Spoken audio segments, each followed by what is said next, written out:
There is no obstacle that you cannot overcome, no problem that you cannot solve, and no goal that you cannot achieve by applying your mind to your situation.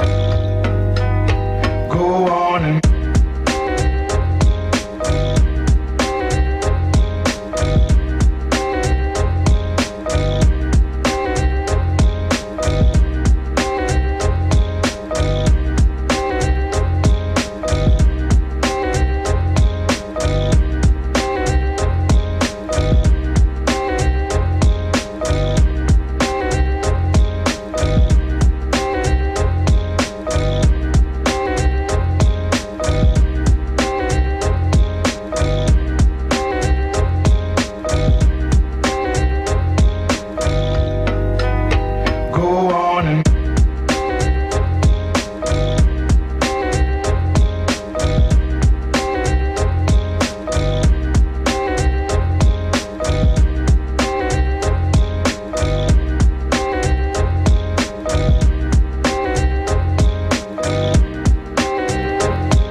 What up, though? Happy Monday. What up, though? You know what it is. You know what fucking time it is. If you hear my voice, you hear her voice, you know it's Monday morning and we with the shits.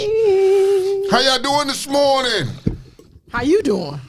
I'm tired, but I'm here, though. You know what I mean? You see my new kick now is drinking water. You got a water with fruit infused. Yes. So this is my thing because I went and seen the doctor the other day. Right? Okay, good for you. Black men should do that more. Yeah, of course. I went to see my cardiologist, and she was like, "So how much water do you drink?" And I was like, "Well, So, you know what I mean? I made a promise to her, and I mean, my doctor, she's black doctor, she's very cool. Okay. And she was like, you know, drink water. So I seen people that get them big fucking humongous gallon jugs, and I was like, yo, to me that's a little bit intimidating when I see that shit. And I'm like, damn, I gotta drink all that shit. And I'd be looking at this fucking big ass bottle, and I'd be like, man, I can't drink that shit. You know what I mean? Like, yo, that's just too much shit to drink. So what I do is just what I did was my wife got me one of these lovely things here. Okay. And what it does is you fill it up. So it tells me, you see, I've already been drinking. So, you know, you drink down to 1 p.m., then fill it back up and drink down the other half. It gives me 64 ounces. So I usually drink 3 of these per day, and I'm good. Working my way to drinking 120, what was it, 120? 120 ounces? Yeah, I'm getting my way there. But 64, I got that on lock. I can get that on lock. So we're doing good. Wish me luck there. People see these right here. This is my Bubba Cup. Mm-hmm. By the way, they're not sponsoring me, however. But this is the best cup going. You know why? Because I put ice in this cup one time. And in the 24-hour period, I never have to re-ice my cup. I always bring water. Really? But when you see me drinking this, it's usually water in here. Now, when I go out of town, it's liquor in there. If it's a black one, no, the black one has liquor. But I always have both. And I drink probably about 7 of these a day. Because I take them to work at night, and I take them to work at night. I fill it back up before I go to the shop. I fill it up before I come here. I got a case of water in my truck. I'm on my water. It's the clear skin thing for me. Okay. It's the clear, because when I'm in the urine that doesn't smell, because you know when you need to drink some water. Yeah, because it should be ripe. It should be ripe. You know what I mean? Rank. I know rank. Like, yeah. My shit offended me one day. I was like, damn, dog, what the fuck? Who's that? You know what I mean? I'm seriously. I was like, damn, man. You ever come in the bathroom? Women, we come in the bathroom behind people. I would tap you, baby. You need some water. So is it that sit down odor? Is it that sit down? That's a difference. There's a difference. The urine. Listen, urine has such a chemical ammoniated. Like when it's bad, when it's wrong, it's wrong. DJ, So- good morning. Tweety, good morning. When it's bad, it's I bad. looked up my phone this morning, y'all. 'Cause my tablet Oh, was your being tablet acting funny. Yeah, she being real ignorant. No, when it's bad, it's bad. Like I want to tap you. I want to bring you some water, sis. You want to bring him some water? And then if your urine is like yellow, it shouldn't be yellow. You should drink so much water that it's clear. It shouldn't Why be yellow. is your urine yellow for? It shouldn't be. Should not be. Okay. It's concentrated when it's darker.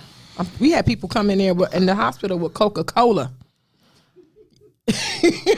With what? Coca-Cola. It'd be Coca, and that's the reference when you write your notes. That's the reference people put in there. It's either amber or Coca-Cola colored. There's at any rate. I'm okay. So I'm trying to understand that. You know what I mean? How is it amber or Coca-Cola color? Because there's something wrong. Like there's something wrong when your urine there's something wrong.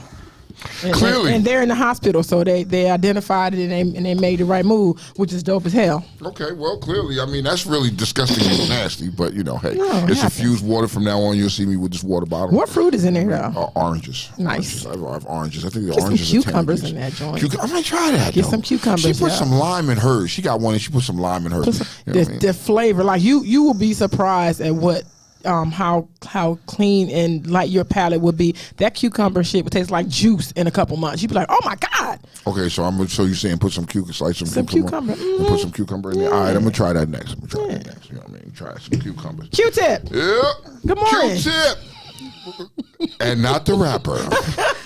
This is what it is. His name this morning is White Q-tip. It's Q-tip. Q-tip. Good morning. Good morning, sir. You got any bars? You got any hot 16s? You can't rap. Oh, he says no. No, he ain't the rapping Q-tip. He is not the rapping Q-tip. So, let's get this started. Let's get right into this bullshit. Let's jump headfirst into this stupid ass nonsense. So we all knew that they was going to say, we said on the show last week that they were going to name this stupid team the Commanders. Like, what the fuck? You know what I mean? I think Chase Young is starting to get behind it because he didn't like the fucking name either. You know what I mean? Like, They like the unis. I think right now, everybody is not liking the name. We just like the uniforms. The black one. Everybody is fucking with the black. Okay, so I'm gonna say the black joint is fire. I ain't even gonna front. It The is. black joint is fire. It is. You know what I mean? I don't know if I want to buy the jersey though. I want a black one. Like, I ain't even look. That black shit is fire. I ain't gonna hold you. Okay. Like, I may get a Sean Taylor. I may jump out here. Now that I'll do. And get a Sean Taylor. I would support that. You know what I mean? Yes. But I don't know, man. This is the Commanders. The Washington Commanders, I'm just, I don't know. The name change is crazy. So now the question was asked to me, what happened? Oh, there it is. You know what I mean?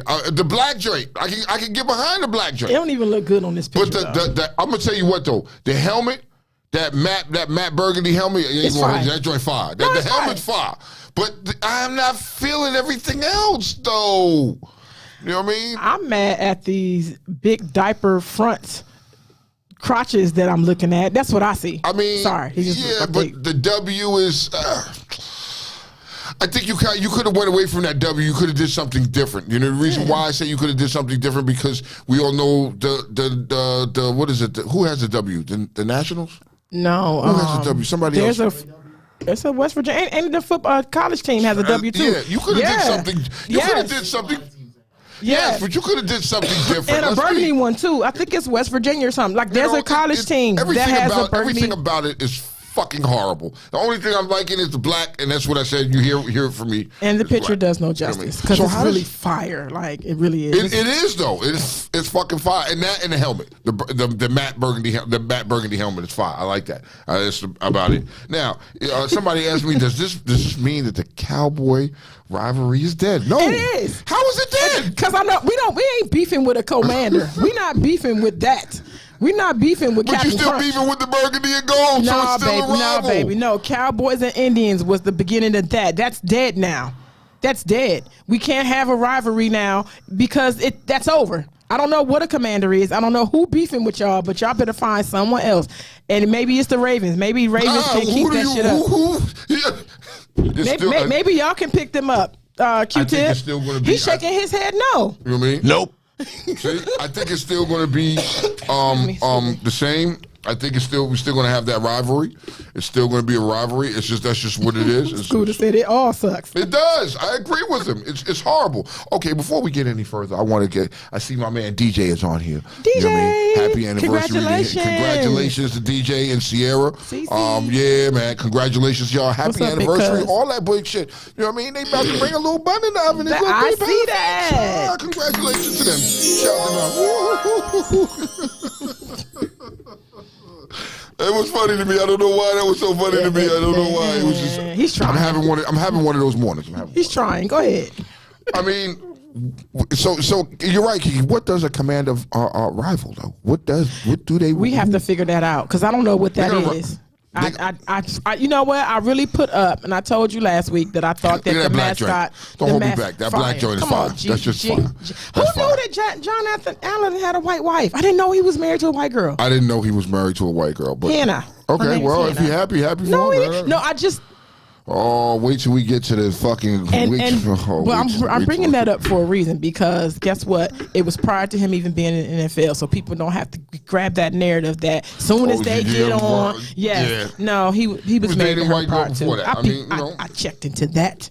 But I don't know what a commander is. I think that y'all that the mascot should be Captain Crunch. I really think that it should be him, and you can be for whoever you want then. But a commander can't do it. Not a W. I'm not beefing with a W. You was beefing with a W. We was, but you was beefing with a team that had no name. The Washington football team. No, that's right. So it was up to me to still call y'all the Redskins. It was up to me to still feel like there was Redskins. Like I'm not hating. Do y'all thing? You know, in some ways, I'm still gonna call them the Redskins. I mean, that's just what it is to me. I mean, some people are gonna still be like, yo, they're gonna still kind of burgundy and gold. Then I saw this video. I just happened to see this video that Joey tagged me in. That these niggas came up with a new motto for the joint, and it was like, I just had to give Joey the look like the fuck, really? It was some stupid shit. I'm not even gonna repeat it. You know what I mean? It's on my page somewhere. Joey tagged me on the joint. It's just stupid. Wolf said his Commanders is no worse than the Oilers, and somebody said they're gonna make up a superhero. Just watch. I'm not even gonna, you know what? I'm not even gonna hold you for that. You know what I mean? They are going to do something stupid. It's going to be something stupid. It's either going to be a superhero or it's going to be somebody in a uniform. It's going to be some type of dumbass mascot. It's just going to be dumbass, period. You know what I mean? It is. It's London in the building, y'all. Come on in here. Come on in here. Hi. Hey, baby, how you doing? Come on, grab a seat, honey. Grab a seat. Come on in, Parker. Come on in. She is in here. There is a actual possible. This is what our. So you can kind of, you know. You said there's a what? There is a possibility of a face for these Washington Commanders. There can't be. There can't be. What are you going to do? You get this guy, and like you said, he said he need a superhero, but he's close enough. Cobra Commander. Oh, Cobra! Yo, those were the jokes. Those were the jokes that they was. I mean, you know what? See. You know what I mean? I was hearing that, and why not? See. Why not?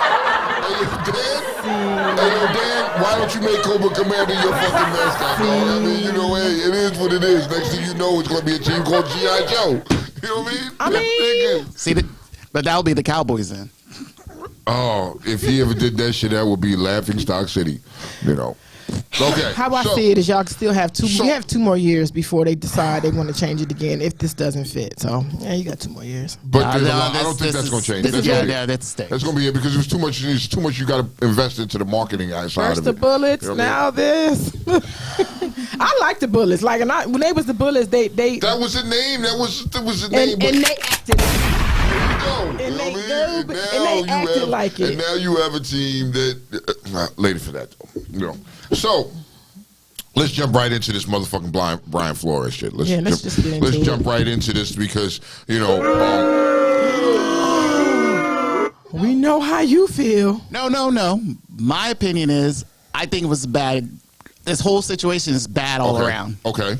So you got to say what the situation is. Okay. The situation is Brian Flores was fired pretty much a week after the season ended. Yep. It was the biggest shock for not just Miami Dolphin fans, but just throughout the NFL because of the fact that he was only in for 3. He was in for 3 years. I think he signed a 5-year deal, and the 2 seasons he had, he was above 500. Mind you, they had, the Dolphins had some struggles in the beginning of the season, but going into the rest of the season, they were pretty much playing some decent football. They missed out on the playoffs, but still, it was like they were improving. Yeah, and it looked like they have potential to do something. Credit being to him. Yeah, correct. Then all of a sudden he gets fired. So it was like, okay, that's a shock. So we leave it at that. Then all of a sudden it was like, okay, Black Monday shows up, and all these coaching head coaching positions were available. So me personally, the ones that I felt that he was had the opportunity to go to was the New York Giants.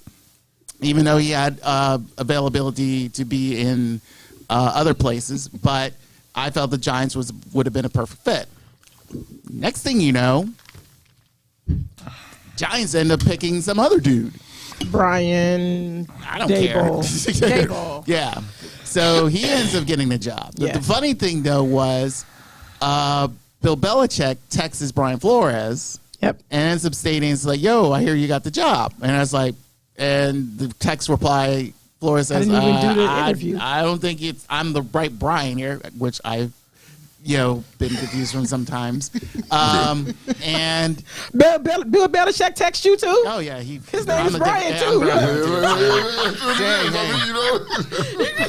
So the thing is it's like it gets to the point where it's like, oh okay, hold on to that. Now the thing is like everyone thinks that it was a mistake on Bill Belichick's part, but Bill Belichick's a smart dude. So he said, I fucked up. Sorry. Yeah, he may have fucked up, but really he kind of he wanted to expose that bit. So in addition to, yes, there's some strategicness. No. Yes, there is. No. Yes, there is. Okay. So the thing is because the NFL got aware of it. So, and this led into where Brian Flores is now doing a class action lawsuit to not only to the NFL, but to the 3 teams that pretty much dissed him. One was the Dolphins, of course, the New York Giants, and the Denver Broncos. So now the reason why the Denver Broncos is because when he went into for the interview for that job, Brian Flores stated that he went there and pretty much waited for over an hour. Yes. To be interviewed. And they were drunk and hungover. And another executive comes in all drunk and acting a fool and pretty much looked at him and was like, and Flores, I'm not getting this job, man. I'm just like, no. And then he just pretty much left. So right then and there, it's like, he proves to the fact like this whole the Rooney Rule. Rooney Rule is complete, utter bullshit. Well, that's clear. That's clear because you have a big ass cookie in the NFL with one chocolate chip in the middle. That's right now is Mike Tomlin. I really feel like. I'm sorry, I didn't mean to cut you off. Here's my question. Can I go to question real quick? So, is it fair to say that the Rooney Rule, they keeping Tomlin on because of that? No. No. Yes and no. Is that, I was going to say yes and no. Okay. Can you hand me that bottle right there? It is in the middle.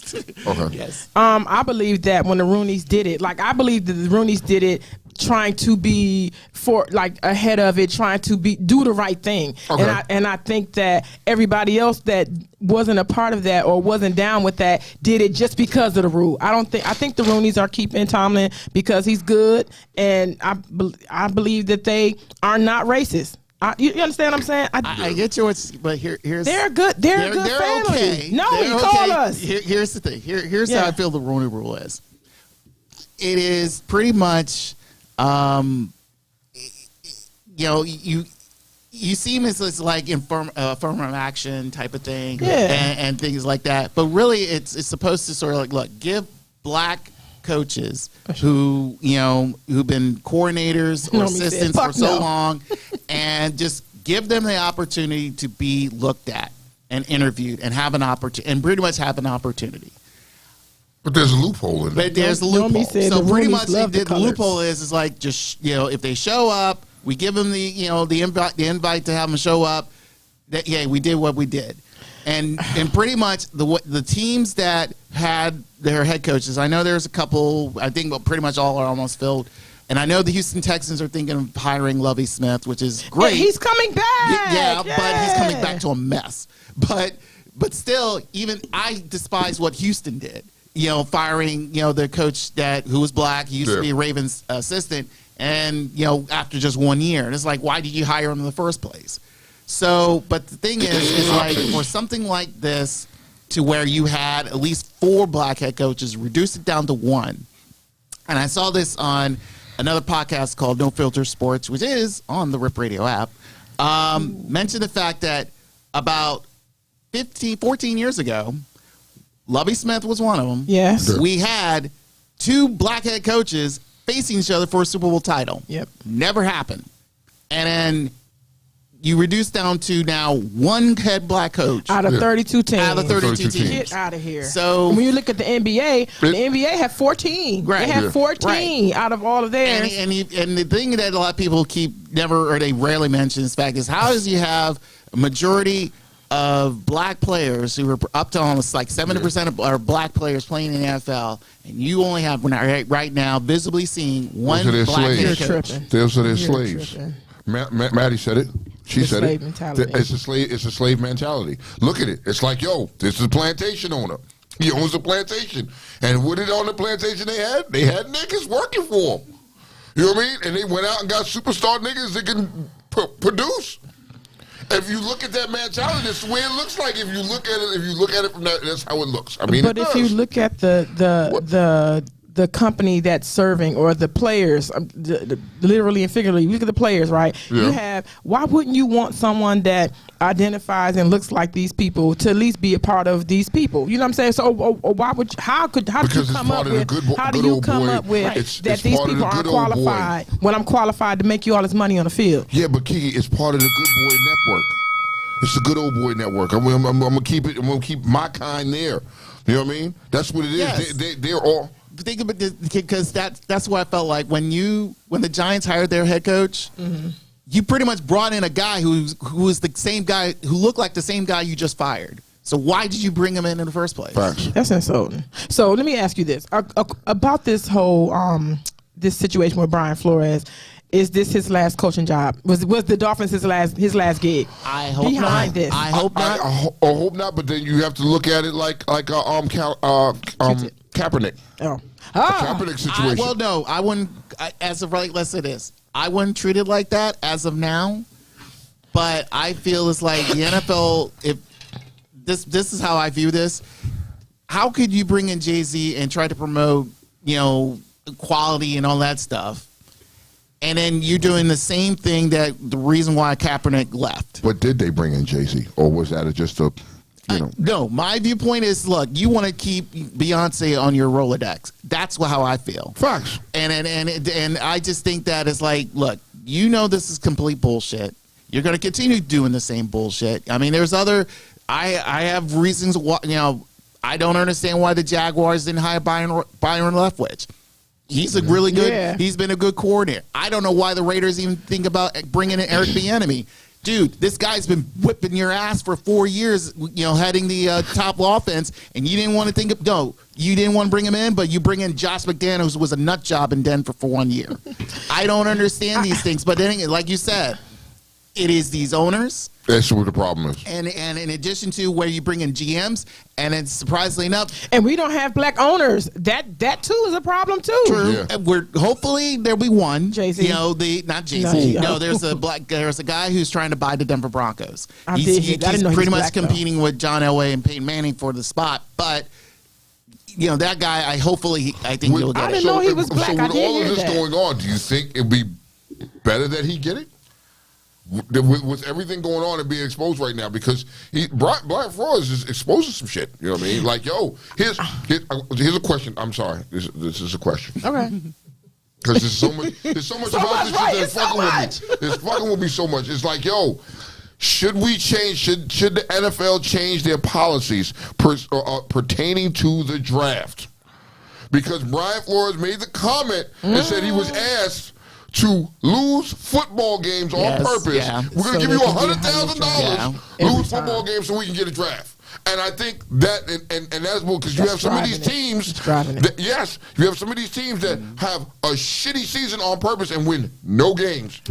Do you know what type of how that lowers morale for the players who aren't aware of stuff like that? Listen, you can tell those games when people, you can see when they fall off, or you can see those type of games. That's why Detroit told them to suck my what's the name, because they won that last game. And everybody that watched that last Detroit game said, why? So you can celebrate for 1 week. Like the people.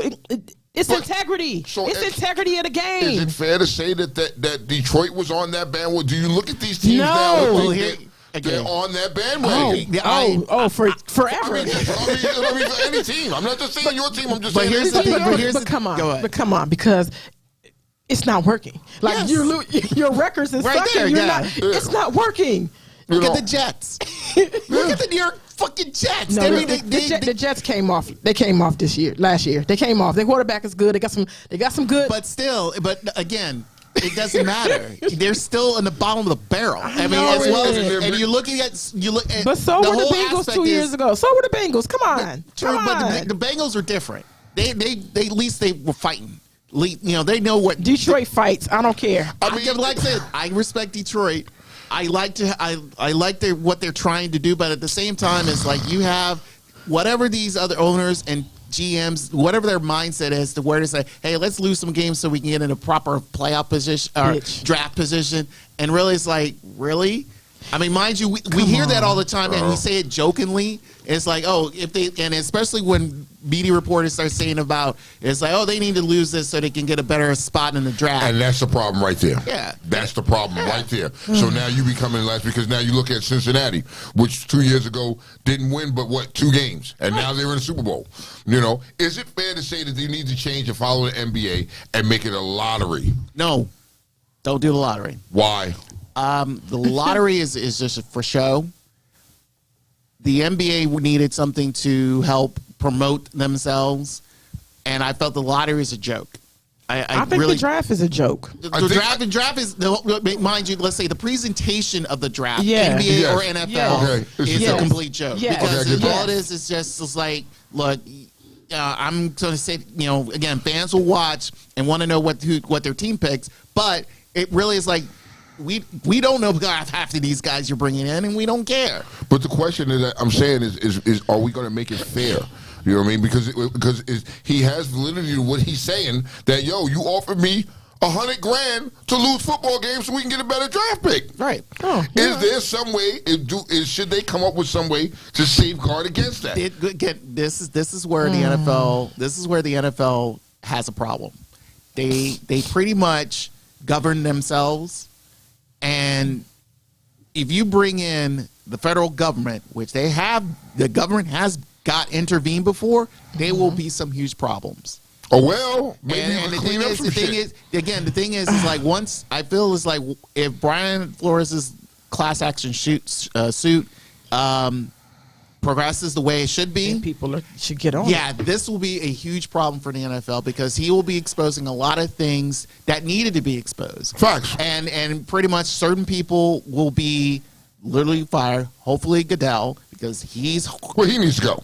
Yeah, of course he needs to go. He's the ringleader for this shit. And in addition to that, it's like a lot of NFL owners will be pretty much be in trouble for this, because pretty much, again, the NFL, a lot of people forget this, is a nonprofit.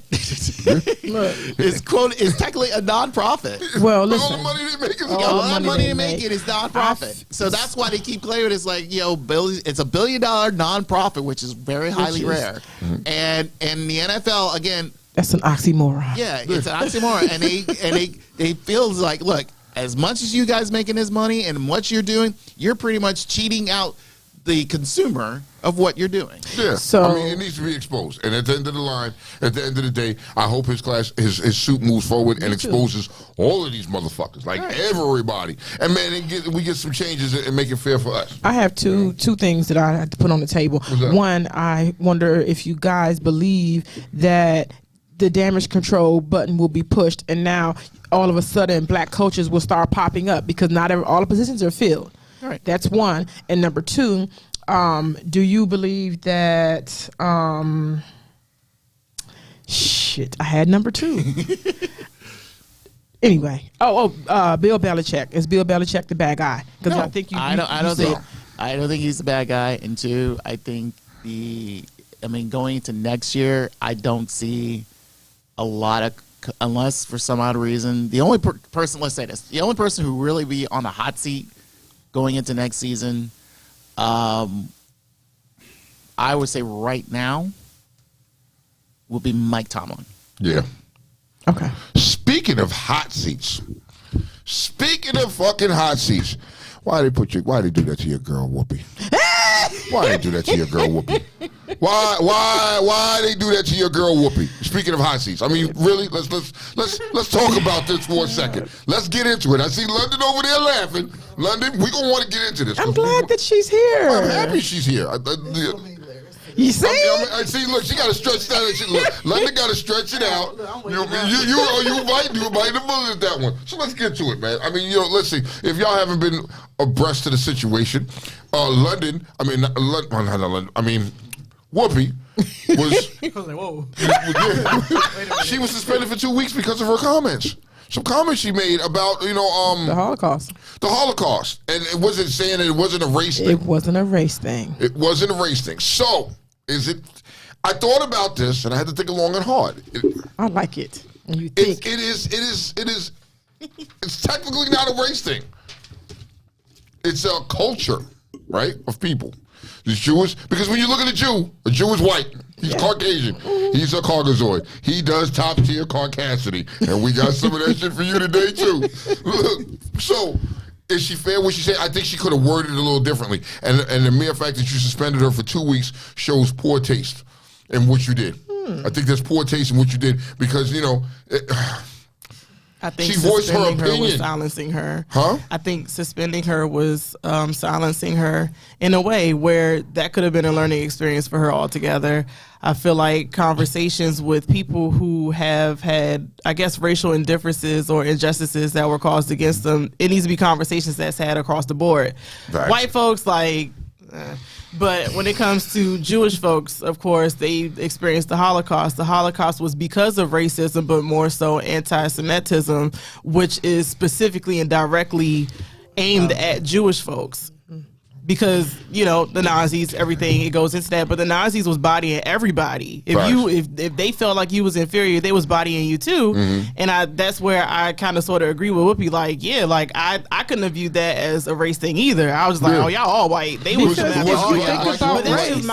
Maddie said, it's white on white crime. Yeah. That's white on white. And when you think about race, black people think about color. That's another conversation that needs to be had because when some people originally when you view race and when it first began, it's about genotype, phenotype. It started going down that line and it keeps on going and going and going. And people's ideals in regards to race or surrounding race is always going to evolve. Mm-hmm. It's always going to have that base root definition of discrimination and people hating you or thinking that you're inferior and that they're more superior than you, and then it goes into systemic racism. It's literally layers to all of this stuff. So I say again, I think that they should have kept Whoopi on there. Like Whoopi does, she's been around for a minute. It's different. If she was a 21-year-old who said this stuff, it's okay, get them off the air because they still wet behind the ears. Let them sit back for a minute, let this calm down, and let this be an educational moment. Yeah. But it's Whoopi. Yeah. It's for me. I'm just it's literally Whoopi of all the stuff that they've ever said on The View. This is the one time y'all want to suspend somebody. And other white ladies have said some stuff on there. They said some big wild stuff, some microaggressions to a black woman. It's. No, let people have the conversation. Yes. It's not going to always be pretty, and you can't suspend somebody because they said something foul. Be like, nah, Whoopi, that was wrong. Well, if you look at it, they're really trying to close us down and wash away our history and lock it down where you don't know nothing no more, and they're taking that away from us. Because that opportunity was absolutely an educational moment, and I think that Whoopi is equipped with the tactical strength and mental capacity to whatever they got. I'm here for. I never seen her duck wreck. Day after day, she would come to work and whatever they got for me, let me know. I will clear this up because the people who have come to her defense. a lot of white people come to her defense, like, nah, she ain't like that. It's just, it's misconstrued. But then the people that was against it, they needed something. And I feel like I need to ask, do y'all really think that they're going to cancel this chick? Like, is cancel culture what is brewing? It's like, Lord, if they cancel, first of all, I'm going to be pissed because I'm like, once again, it's Whoopi. But second, it's like, it's a difference between cancel culture and call out culture. And like, come on, people like there is no gray area between cancel culture and call out culture. So it's what always is this cancel. right here? What is this? This one Deserves like, what? What do you think the Whoopi? This one, it does deserve the call out because she did make a comment, but it wasn't out of like malice. Out of malice. Her idea of racism was based upon the idea of the physical discrimination of which we face. Ours is like, it's physical, it's cultural, it's systemic, it's everything. It's a lot of stuff that we don't know about the Jewish folk. Like, I'm sorry, it's the only thing that I know about them is the Holocaust, but they do have another huge chunk of history that isn't taught about. I only learned about the Holocaust when I was in school. That was it. But see, now they wiping that out in school, so you won't be learning about that no more. But we won't, right, unless you really look this stuff up. So it's just like they should have went ahead and had some Jewish folk be like, all right, they could have made a whole documentary about this and be like, look, Whoopi, you said some horrible stuff, but like, this should be a learning moment because it is Whoopi. Yeah. Like, she's not one. But they're not looking at it like that. They're looking at it. What they're looking at it is a black woman, and she's saying these remarks.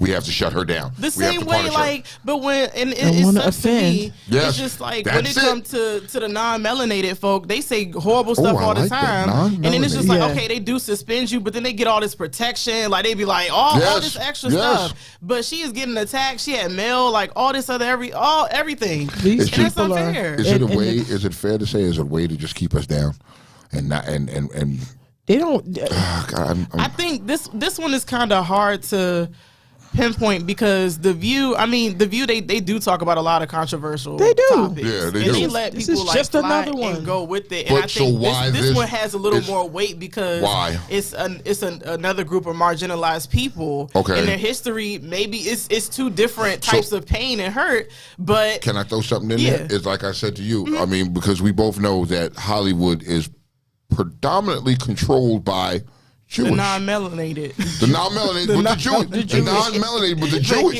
The Jewish community out there is, if you believe it or not, they pretty much run Hollywood. You know what I mean? So is it fair to say you felt offensive? Is it fair? Is it worth that argument? Is that an argument there? To say that, I felt offensive. Let's slap her on the wrist and suspend her for 2 weeks. I think it was bullshit. I think that she probably had a bigger wake up call than anyone because she came back and apologized. I think you have to do that. If something that you said and it wasn't malicious and you wasn't your intent to offend, I think that you should apologize. I apologize that hurt you. Like I think you should, but I believe that she got a greater wake up call because she has biracial kids. Her husband is white. Like They dropped you off, sis. They sent you right back to Landover. Like they dropped you off, sis. So you have to understand that while you are being black white, you black. Yeah. And times like this shows you. Now, should our people, because now it comes to crossroads, right? Should we, as a person, because understanding who Whoopi is and understand that we believe that wasn't malicious or she didn't come from a terrible place, should we have been boycotting The View for 2 weeks? And in solidarity to show... but that's not going to happen. I understand that. But would that have been a plausible reaction to what is going on based upon what you know and what you know? It could have been, it could have been. Yeah, I feel like because... It's one of those things where it's like, okay, y'all suspended her. Y'all didn't even get her like a chance to have this learning opportunity. Give her the learning opportunity. So if you boycott The View for 2 weeks during her suspension, make sure that whatever the solution is going to bring better results as opposed to just stop watching it altogether. I think that people should fight for the fact that Whoopi does deserve a chance to get educated because all of us need to be educated. Well, I won't say need, but those who wish to understand and not have such prejudiced views or racist views and stuff, that could have been a teaching moment. So if you're going to boycott The View, okay, let's not watch it for 2 weeks, but when she come back, let's make that, let's not duck that, like let's not just sweep that under the table. But that's let's what's going make to that happen a learning right now. moment. But right now, that's what's going to happen. It's going to get swept under the table. And you're going to move on from it. And they're going to, from this point on, she's going to be monitored of what she says. Funny choice. Why did she change her name to Goldberg? What is wrong with this dude? Dinkelberg. What is wrong with something is seriously wrong with my man Joey. You know what I mean? Like, yo, something's wrong with him. What she said was, and you know me, I have to do my little. Come fact on, check. I've been I doing love this, you. Like, y'all probably saw my. I can't. So took you off the- she was on a talk show off the and view she when you did it. explained her opinions and why she said what she said, but I just can't remember what talk show it was on. It was after the fact. Yeah, you know what I mean. She went on everything anything that would get her on. She was doing and she was going on there, and because they forced her to apologize. Yeah, you know what I mean. And I think that's bullshit. You shouldn't apologize for what you said. You said it, stand by it. I mean, you know, if you're offended, stop being a big pussy. This world is. I mean, I'm gonna say it. This is what it is. You know what I mean. Not the world. Let me rephrase that. United States has become this one gigantic soft set of nuts. I can't say a pussy is soft. A pussy is not soft. But it's become nuts are soft because if you plug them the wrong way, niggas in pain. But the world has become just one big soft set of nuts. That's what it is. That's another way to look at it. Go ahead, London. When she You know wrote me. back You know and me.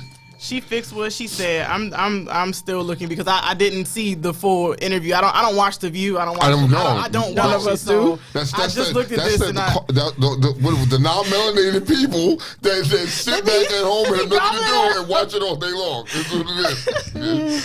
So she said on today's show, I said the Holocaust is not about race, but about man's inhumanity to man, which also is not invalid. That is also true. Correct. But then when she apologized, of course, she said she said I should have said it's about both. So she recognized that anti-Semitism, racism as well, but then also about the inhumanity, man's inhumanity to man. She said I should have said it is about both. As Jonathan Greenblatt from the Anti-Defamation League shared, the Holocaust was about the Nazi systematic annihilation of the Jewish people who they deemed to be an inferior race. I stand corrected.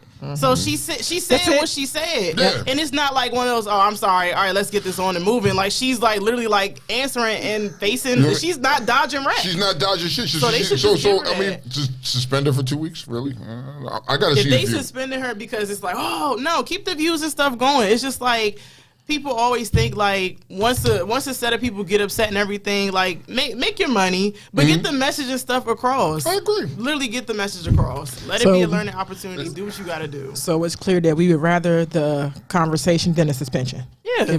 I would rather the conversation because I really don't understand anything besides the Holocaust. Facts. I don't. Facts. I That's agree with that. Speaking from myself as someone who is scholarly and educated, I don't understand anything beyond the Holocaust. So it's just like if you want to talk about it, then talk about it. But if you're not going to share some of those things, which unfortunately their history probably did get swiped. Like maybe it's certain stuff that we just don't know, but I want to know some of this stuff now because y'all made a big deal about it. So let's talk about it. You know what I mean? But they're not going to. And that's the sad part. So it's like if you're not going to talk about it, let her back on the show then. Exactly. Don't suspend her for 2 weeks. But I if agree you're gonna with make a big deal, talk about it. If you're not going to talk about it, don't make a big deal about it. I agree with you. Q-tip. Got something? You got nothing? You look like you got something. Look like you got something. It looked like you got something. It looked like you got something. I can go into detail at every point. Oh my God. I'm just doing stock, looking at stock. Well, anyway, I didn't know. I thought you I have to do white things. All right. But anyway, yeah, I agree. I felt like the whole conversation. Let me back this up. The View, they always do this. This is like there's always somebody that says something crazy or outlandish or controversial to the point where they make news amongst themselves, and someone gets suspended, someone's upset on the show and leaves. But has anybody been suspended before? Let's pause. Yeah. Who else has been I suspended think one from of the the show? When Barbara Walters was the head of it, everybody got Well, ever body, since like- Barbara Walters left, everything went nuts. No, even when she was there, like Well, you got her- reprimanded yeah. on the show, and your ass was. It was clear. Well, she pretty much controlled because of the fact that she wanted to make this as much as try to be pro women, but also still have this sense of newsworthiness because that's how she is. I feel like ever since she's left, everything went completely nuts. It's open to interpretation. Yeah, how you think the show should go. Yeah, but I think with Whoopi, it was like I didn't disagree of what she said. Okay. And I kind of agree where London State is like, look, There's a lot of young people who feels like the only thing they know about Jews, and especially around that time frame in the 40s or 30s or the 40s, was the Holocaust. That was it. Every time, and then the thing is like, okay, can we talk about this? I don't feel safe to talk about this right now, so let's silence this right now and keep it moving. Even though we've seen a lot of movies, a lot of documentaries, and things of that nature about the Holocaust, but I do feel I agree where Whoopi says it's not fully about race, because it wasn't. It wasn't just an ideologist nut job who came out and said we want to eliminate everything that's not us. That was it. This is a wonderful time for this to happen, Dan, because honestly, you do understand that when you first learn these things in your youth, you have one understanding of it, one way of thinking. Same thing with slavery. You know, when you watched Ruth as a kid and you did all of that stuff as a kid, your understanding was different. But it changed into your adulthood. Yeah. So I think this is perfect, where people who can reiterate what that was, and people can re-understand or get a brand new understanding or gain another understanding of it. So that's dope. But, Tone, all the branches of the military are starting to discharge soldiers who do not want to get the vaccination. This is nothing new. I had this whole conversation with my wife. Yeah. When you make Hold on, me get... Pause. Let me get you. Let me give you some knowledge here. Okay. When you join up and sign to the military, you belong to the military. Mm-hmm.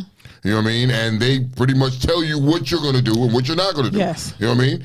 That's just what it is. So it's not like uncommon before, like when they had the anthrax. Yeah. And they forced these people to take the vaccinations for that. Yes. This is no different. I'm asking, when I'm saying why, I'm asking, like, why do you now have the option to not take it?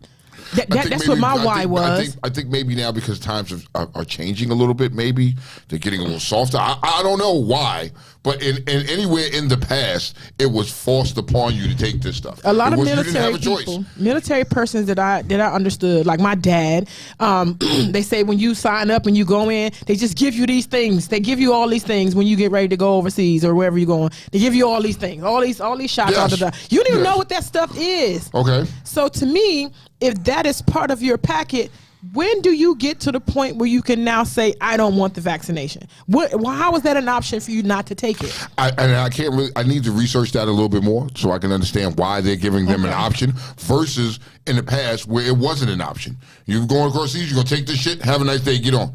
You know what I mean? It's just that simple. But, times have changed now. I mean, I don't know. I need to find out more, but I want to talk about that more when I know more. Okay, because then I want us to go into, and I'm going to look into it too to find out, because we're going to revisit this, to find out if these people are being dishonorably discharged or honorably discharged. Yes, there will be a big difference there. Yeah. That makes a difference. A major difference there. Yeah. You know what I mean? Yeah. And how you getting out of the military. You know what I mean? Okay, y'all. Here we go. Here we go. Top tier Caucasity. You know what I mean? Now, I'm not saying them non-melanated. They're Caucasity. This shit here is a real thing. Okay, now y'all need to listen to me, cool, because fucking Ricky, you started this shit, and it became top tier Caucasity. The audacity of these white folks. Here we go. Did you have that? Right. Did I send you? They're rapping for Jesus. They're a white couple on YouTube and call Jesus they nigga. I'm not making this up, people. I am not making this shit up. I swear for God, it is a white couple. They're like pastors, and they get to rapping, and they said Jesus is my nigga. I'm dead ass serious. This is Ricky's shit. He started this. He brought this to the and I'm like, what? And I was sitting there looking at this like, I can't believe this shit. I can't believe this shit. So I had to send it to Kiki. Kiki saw it. It is a real thing. We are not making this up. This nigga's made a whole rap video about rapping about Jesus, and they kept saying, Jesus is my nigga. Oh, we can get to it. Can we find that shit? Is there a way to get that shit? Did you find it? I don't care if you put Jesus. If Jesus is in the video, you cannot say nigga if you are white. We going to hell. I'm brother going to hell. But them niggas, them crackers, they going directly to hell. That is nonstop. Non-melanated. people. No, them niggas is crackers. That's top tier Caucasity right there. That's not non-melanated. No, see, non-melanated is a civilized people. This is top tier. It doesn't get any higher than this. Did you find it? Toxic Caucasity. Where did I send it to you, Kiki? Where did I send it to you? I sent it to him. I'm hoping he's trying to look it up now. Listen, I'm serious, y'all. I watched that shit, and look. I said it to people because I was like, you gotta see this shit. Because you wouldn't believe me. If I told the story, y'all wouldn't believe me. I'd be like, yo, Tone, you lying. You just trying to be funny. Nah, nigga, this is serious. You have to experience the nigga was trying to be cool with the bop and all that shit. And was the like, wife. yeah. And then his wife came on and was like, yeah. His wife was like, Jesus is my nigga. That was the hook. That was the hook to the song. Yes. So, yo, here's my thing. Am I going to hell for watching that shit? I mean, like, yo. Yes, both. Ricky, you damn my soul for that shit. Yes, and you're terrible for sharing the shit. Like, do you know that grows legs? Yo, that was crazy. That was. You can't find it right now. Go to your. So Ricky sent it to me. I sent it to you.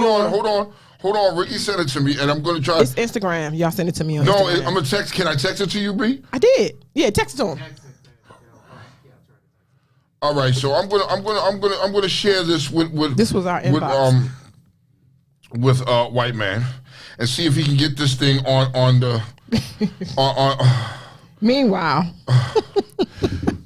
you said it to him. I sent it to him. I sent it to him. It's right here. I mean, it's right here. As soon as you sent it, I was like, no, yo. I'm gonna share this on my page today so all of y'all can see the top tier Caucasity in this shit. I need you to roast the shit out of these people. And they older. It's from 2013. It's still the point though. You know what I mean? You can't say it. You cannot say it. So here's my thing. So these people said, yo, and they were cool with it. They were real cool with saying it. So like somebody, if you see these people that I don't give a fuck if they old and gray now. Still slap the fire out of their ass. Damn. Wet your hand too. Huh? Wet your hand. Wet your hand. And just give it to them. Okay, more top tier Caucasity. Yes. This is what we're doing right now. A Texas parent wants Michelle Obama's autobiography removed, claiming it makes white girls feel bad. Hold on. She said that the book makes look. She said that the book makes white girls feel bad about the way that they speak. Mm-hmm. You know what I mean? I can't. The way that they speak, how? Really, nigga? There you go. That's it. Really, nigga. They called it leftist indoctrination. It's the term that's being thrown around. Said the book unfairly paints Trump as a bully and it shames white girls. Yo. This and you want it removed. About in 2020. Yes. But so is it getting carried away? Shit has gotten completely carried away now. I swear on everything. Hold on. I got more. Is this Texas parent a white man or a white woman? Because I have several. It's a white lady. It's a white lady. Okay, thank you for proving that because we all knew. It was Caucasian. We all knew. I got one better for you. Hold on. You got it? He got the video. Hold on, y'all. We're going to play the video for y'all now for y'all to see it. You know what I mean? This is not the views of Real Talk Uncensored. It's Please not. Thank you. Jesus, don't get me for this one. Jesus, this is not me. You get me for other shit I did. Don't get me for this one. Baby Jesus is not me either. Hit it, Q-tip.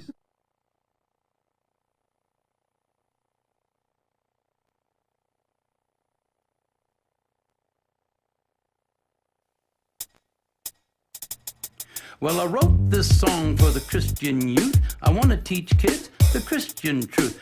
If you want to reach those kids on the street, then you got to do a rap to a hip-hop beat. So I gave my sermon an urban kick. My rhymes are fly, my beats are sick. My crew is big and it keeps getting bigger. That's 'cause Jesus Christ is my nigga.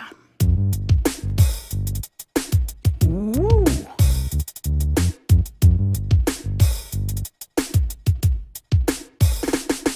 He's a life changer, miracle arranger, born to the virgin mom in a manger. Water to wine, he's a drink exchanger, and he died for your sins. I preach the word, that's my gig, and I rhyme better than Notorious Big. All the other MCs, I wish them well, but if you live in sin, you burn in hell.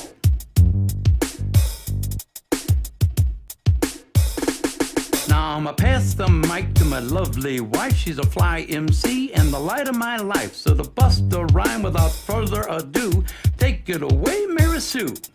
Jesus Christ is my nigga. He's the son of the original G. And he was sent to Earth to elucidate the way that we should be. What? Like if another MC says you're a freak, you're a lame butt rapper and your rhymes are weak. I don't get mad and I don't critique. I forgive him and turn the other cheek. I don't blaspheme and I don't brag. I don't cuss and my pants don't sag. I do exude a little Christian swag and I'm proud to be an American. Jesus Christ is a nigga. Let his light shine through ya. Let his love pop a cap in your butt and say hallelujah. Jesus Christ is a nigga. He's a homie MC, JC, you see. He's an honest, caring, peace-loving nigga like me. If you do drugs and you think you're cool, you need to come to Sunday school. Put those drugs in a garbage can. Stand up tall, you're a Christian. Oh my God. Jesus Christ is a nigga just like me. She said. Yo! So they know Jesus was black. Top. They knew tier. Jesus was black. Look, hold on. Top. That's what I got from what it that. is. That's Jesus what it was is. black. Okay, that's what All it right. is. Listen, now if that ain't top tier caucasity, I don't know what it is. That is top tier caucasity. That is the king of caucasity right there. They smiled the whole way through that. They smiled the whole way through. They was like, yeah, the kids are really gonna love this one, guys. Like they. Bruh, so y'all needed to see that. Hold on, I got more top tier caucasity. One more for you. Hold on. Poor Kiki needs to get herself together over here. She's dying. Hold on. There is a clothing t-shirt, clothing site. It's called T-Shirt Palace. It's under fire over white boys modeling in Black History Month hoodies and t-shirts. Some say, I'm blackity, black. That's what the shirt say. Said no black person ever. No black person ever said I'm blackity black. Yes. And what it got to do with Black History? What? Okay, I got so many. You got questions? So Come on. the main root of this problem, when I saw the picture, that little white boy he wasn't actually modeling that. And this goes down into, we need to actually have black kid models, black models, because a lot of these websites that are selling t-shirts and drop shipping merchandise and stuff, they only have these like generic, Young, gifted, and black. Yes, Look at this. yes. the model, look, his pose didn't change, nothing. It's like you have to. The root of the problem is that they have to get black models for this, like black kid models. Black Where every come month. on, now. I'm black every month, but this month I'm blackity black. And that is so Come tacky. on. Yes, this is what It's they tacky. doing. It's tacky. This is Not top only tier is caucasity. the merch is trash, they need to get black models because they only have the generic white models. Like that's the problem too. But then the shirt is ugly. I don't say I'm blackity black extra this month. Like I've never said no black person ever. person I've never said that. You know what I mean? If I that just woke was- up. You wake up this morning and say, "I'm really blackity black today." No. I woke up like this. Like even then that would have on. been acceptable. That man. I want to take a temperature of the room real quick. Like, how are you after watching that video? How are you? Let me take your temperature. How are you? This is why I don't go to white churches. This look, Exactly why I will never go to a white I'm about church. to go to church and get down and pray. I'm sorry, Jesus. I'm sorry. I'm not going to no white church because if this is what y'all got to offer, it's like. Yo, it's unbelievable. Okay, so hold on. We got stupid shit now. Come on. This is we can't say it. We gotta say it. It's just it's stupid shit. If you know stupid shit with colored people or whatever, you come let us know. It's a stupid shit now. 40 people fight in Golden Corral because the person in line got in front and took their seat. The steak. They took their steak. Oh. Yes. Is this camera on me? Yes. That's stupid. Yo, you're in Golden Corral and the nigga took your steak, so 40 people get to rumbling in there over one steak? Can y'all guess what color they was? They was in Golden Corral first. Oh so my can you just God. guess? No, I don't want to guess. You know, okay. I don't want to guess. Moving along. I don't want. Is it? That is, steak- is, is, listen, they is probably it the knew- melanated people. This sounds like some melanated people shit. But it could be caucasity. It could be caucasity. It could be. Uh-oh. Uh-oh. We have There's video. video. Oh, Lord. This is good radio. We got video.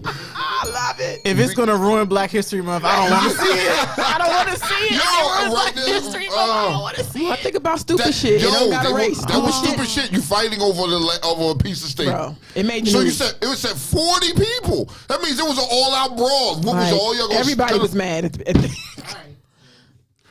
Yeah. Oh my God! Let's see what the hell happened. Roll that beautiful bean footage. Wild food fight.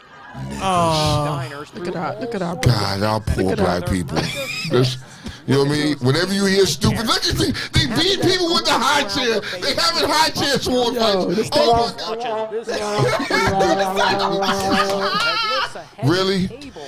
Really? Did somebody got the table? Come on, yo. Yo, it don't. Come on. It was just. If I work there, was you happy think to I'm do gonna that. sit here and stand behind I'ma 10 sit back high and watch chairs, these niggas bro? kill I'm gonna themselves. pick and choose my battles. I'm getting out Let's of there. be clear. The Golden Corral steak is not that good. No, Like, it's not like that. why y'all fighting? Oh my! Maybe it was the last one. Does that make a difference? It doesn't matter. It It's a doesn't. buffet. It'll come back around. It's gonna come back. Just give it a minute. You can't even look at this shit. Really? That steak had Really? better been. Listen, Look, so this they is must just have known stupid that shit. Look at worker. the white people like, I'm getting the fuck out of here. The whole white guy's like, I don't want no parts. Look at the Look at the worker. worker was like, I'm out of here. I ain't fucking with it. Me too. So it's here's the thing. It looked like a little bit of everybody in there fighting. That's just stupid think shit. so. That was stupid shit. I can't say that was just stupid shit. Unbelievable. What? That steak had better been like top tier, blackity black, and not caucus. Was that steak blackity black? Was it blackity black? Was it caucus? And so once again, that was more stupid shit and top tier caucasity for your morning. You know what I mean? Now, Rudy said that was the OK Corral. KO. Can I hop on? Can I ask y'all a question or something real quick? I mean, you know, a couple months back we talked about Nick Cannon and was like, yo, you know, we felt because he lost his baby, you know what I mean, and his baby died, and we're still sympathetic behind that. Mm-hmm.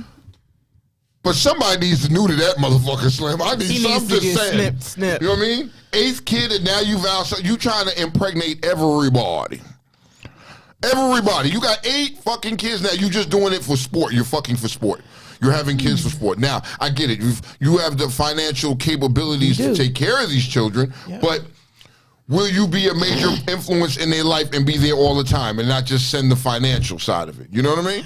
You got 8 I fucking... question the women that are in line to be next. None of them are black. I question None of them that are black. because let's be clear. That baby, may he rest in peace. His baby Zen has been gone 5 months, and there's an 8th baby on the way already. Yeah. So Just I like, question the women. baby Zen died. He was already fucking to make another one. Yeah, I mean, like, I question, and every time you read about his children, it's always the X, the X, the X, the X, the X. So I question the ladies that's standing in line with a number, taking a number, you know, to find out who's next. Like I question that. I mean. Uh-oh, he got something. What you got?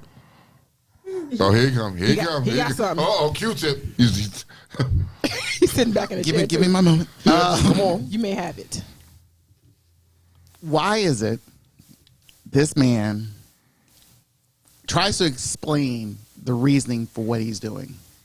And it's kind of unfortunate the fact that his reasoning is at the time seems valid, where he said he was on the verge of dying. I remember that, and he felt like, you know, he wants to maintain a legacy and things like that.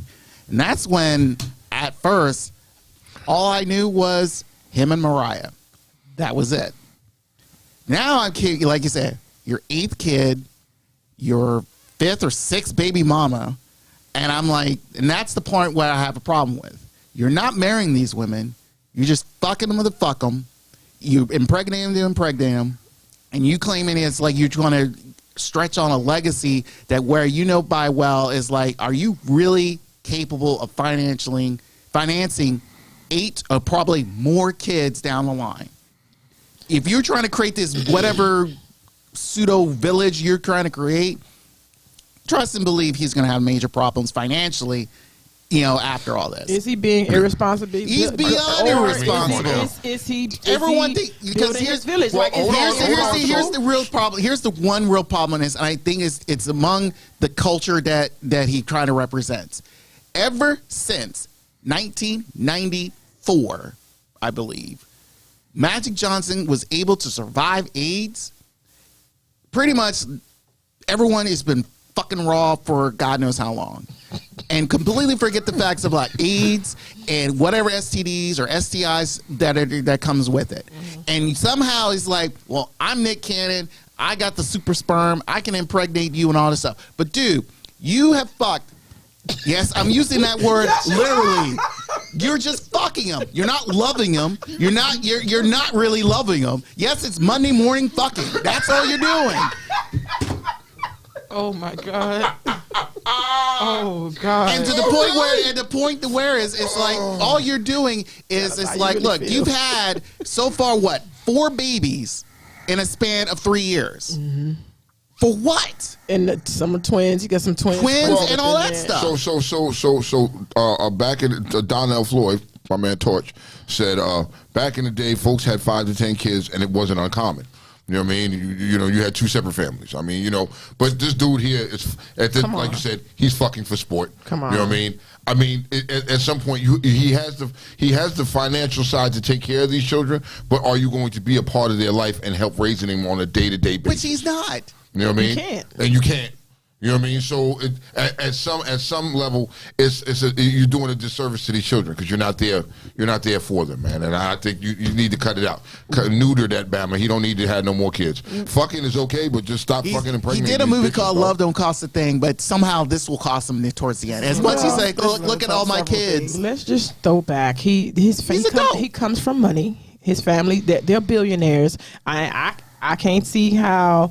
I can't say how that will benefit or be less of a benefit for those kids. I can't say how far that money gonna go with 8 kids. I don't know, but I often think that when you have child support situations, that they go by your income, and I think that they're getting like 200, 300,000. You know what I'm saying? Whereas I don't think my little baby daddy they'd try to give me 250, and he anyway later for that. But here's my thing.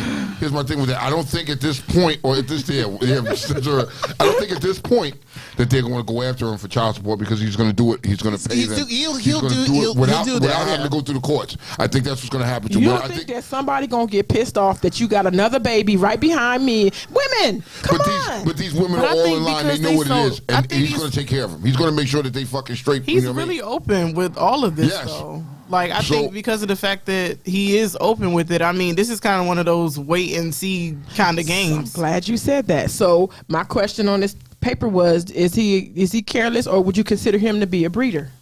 He might have a breeding kink. I believe not to be crass, then go to a freaking sperm bank and donate, because you can see that the similarities in the women that are having these babies. You can see the similarities in them, and I want y'all to understand that there are men out here that are doing the same thing.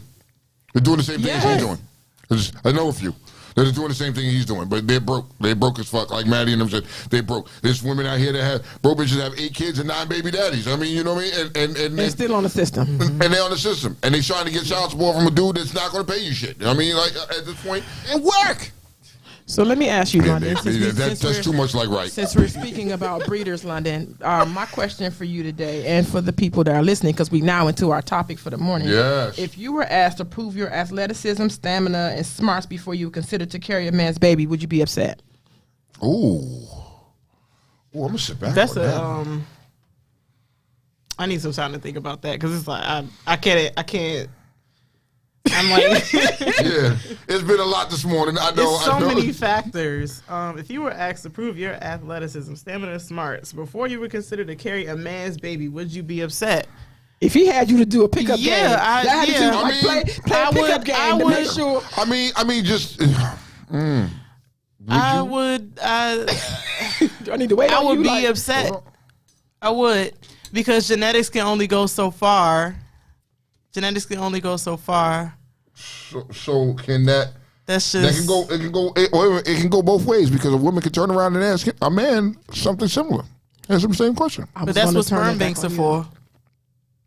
If you want something specifically, go to a sperm bank, because everything like you. I don't know. This is free though. This is free. Like sperm banks cost. Like this is free. Like if Tone, would you, if you were still in the business? Mm-hmm. Or did you, when you were thinking of conceiving or conceive your children, did you have specifics as to what the child of your mother had to be in order? And I'm going to answer that question. You know what? I'm the walking testament of what my kid might come out to be like. I'm the walking proof and testament. So what do you need to look in? No. I just say no. Okay, so there's a person at my job who was like, I don't want a woman who cannot almost do a race. He's like, what's stamina? But what does that have to do with anything? The genetics don't affect that. Exactly. So that's stupid. That they need to have strong ankles. They need to have honestly, I'm the walking testament of what the baby is gonna be like. And he was saying that you have to do this test, this little hit. Did he do his test to kind of see where you are smart wise? Okay, did he do his test? So is he a man of color? Yeah. Oh my God. There it is. It's our cousin. Really, nigga? Really, nigga? Really? Like, I mean, let's be realistic here. That's why I had to ask that question. That opens up.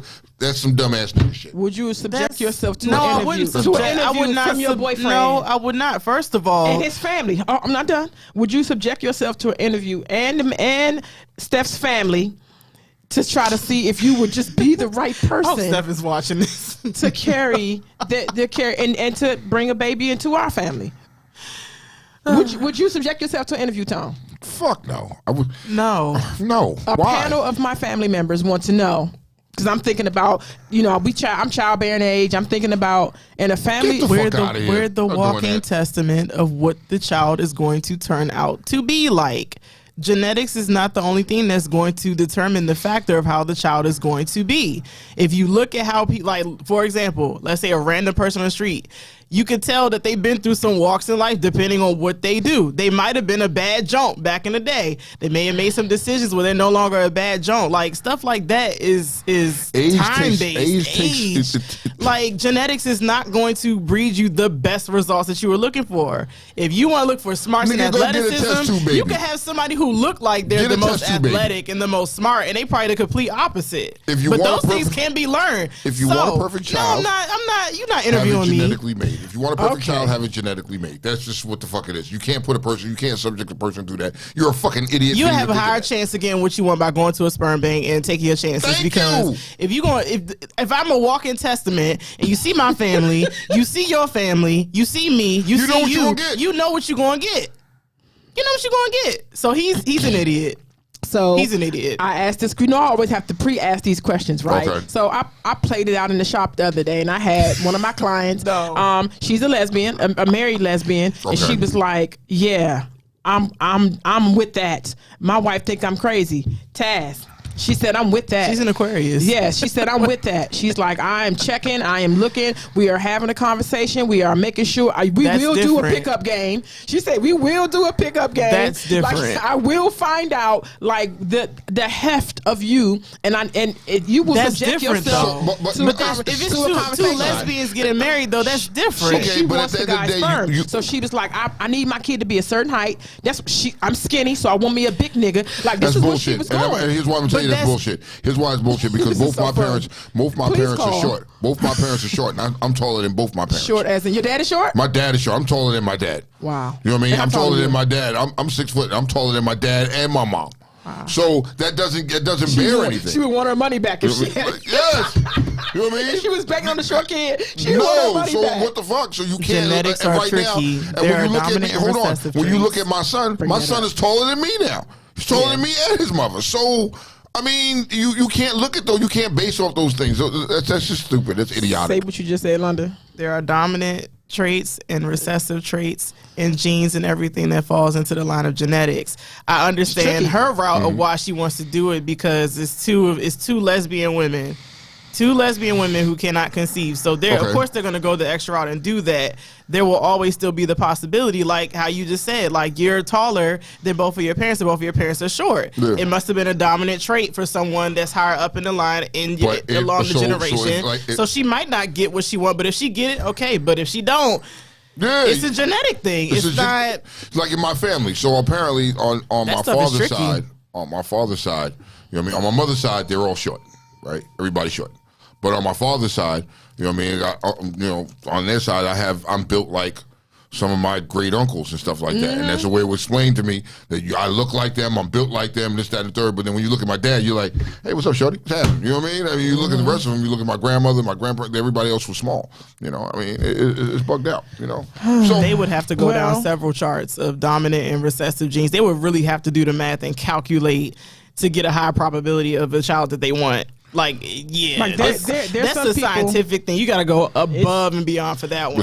There's some people. There's a thing where extremely wealthy people pick their genes of their babies first. They go through all this stuff, and if they want a girl first, they do all this testing. And I don't know the name of it quite. I will research it and give you a name, but the name of the procedure. But they go and they try to. They want a girl first, and all girls they do this thing, and they go and pick the eggs. Yeah. And that's how they do it. I don't know the procedure's name of it. So technology and science is always ever changing. So like it's one of them things. Maybe man, I wouldn't put it against them being able to do half of this stuff and being able to do a Build-A-Bear workshop with a baby that you want. That's exactly what they want, though. That's exactly what it is. I wouldn't put it past science for them to get to that point where they can actually start doing that, because people are starting to do that. But then also, it depends too. Like if it's a black couple doing like stuff like that, that's fine. But then of course, when it ties into race and interracial stuff, then I'm like, I have my views on that, and that's another conversation for another day. I want to open the phone lines up. 301-232-5700. If you got something to say, you want to weigh in on this, please do call in. Just go back to people who show up with babies with blue eyes and green eyes, and they didn't realize that their great grandmama was white. Like, that is how that works. You definitely will mess the church's money up.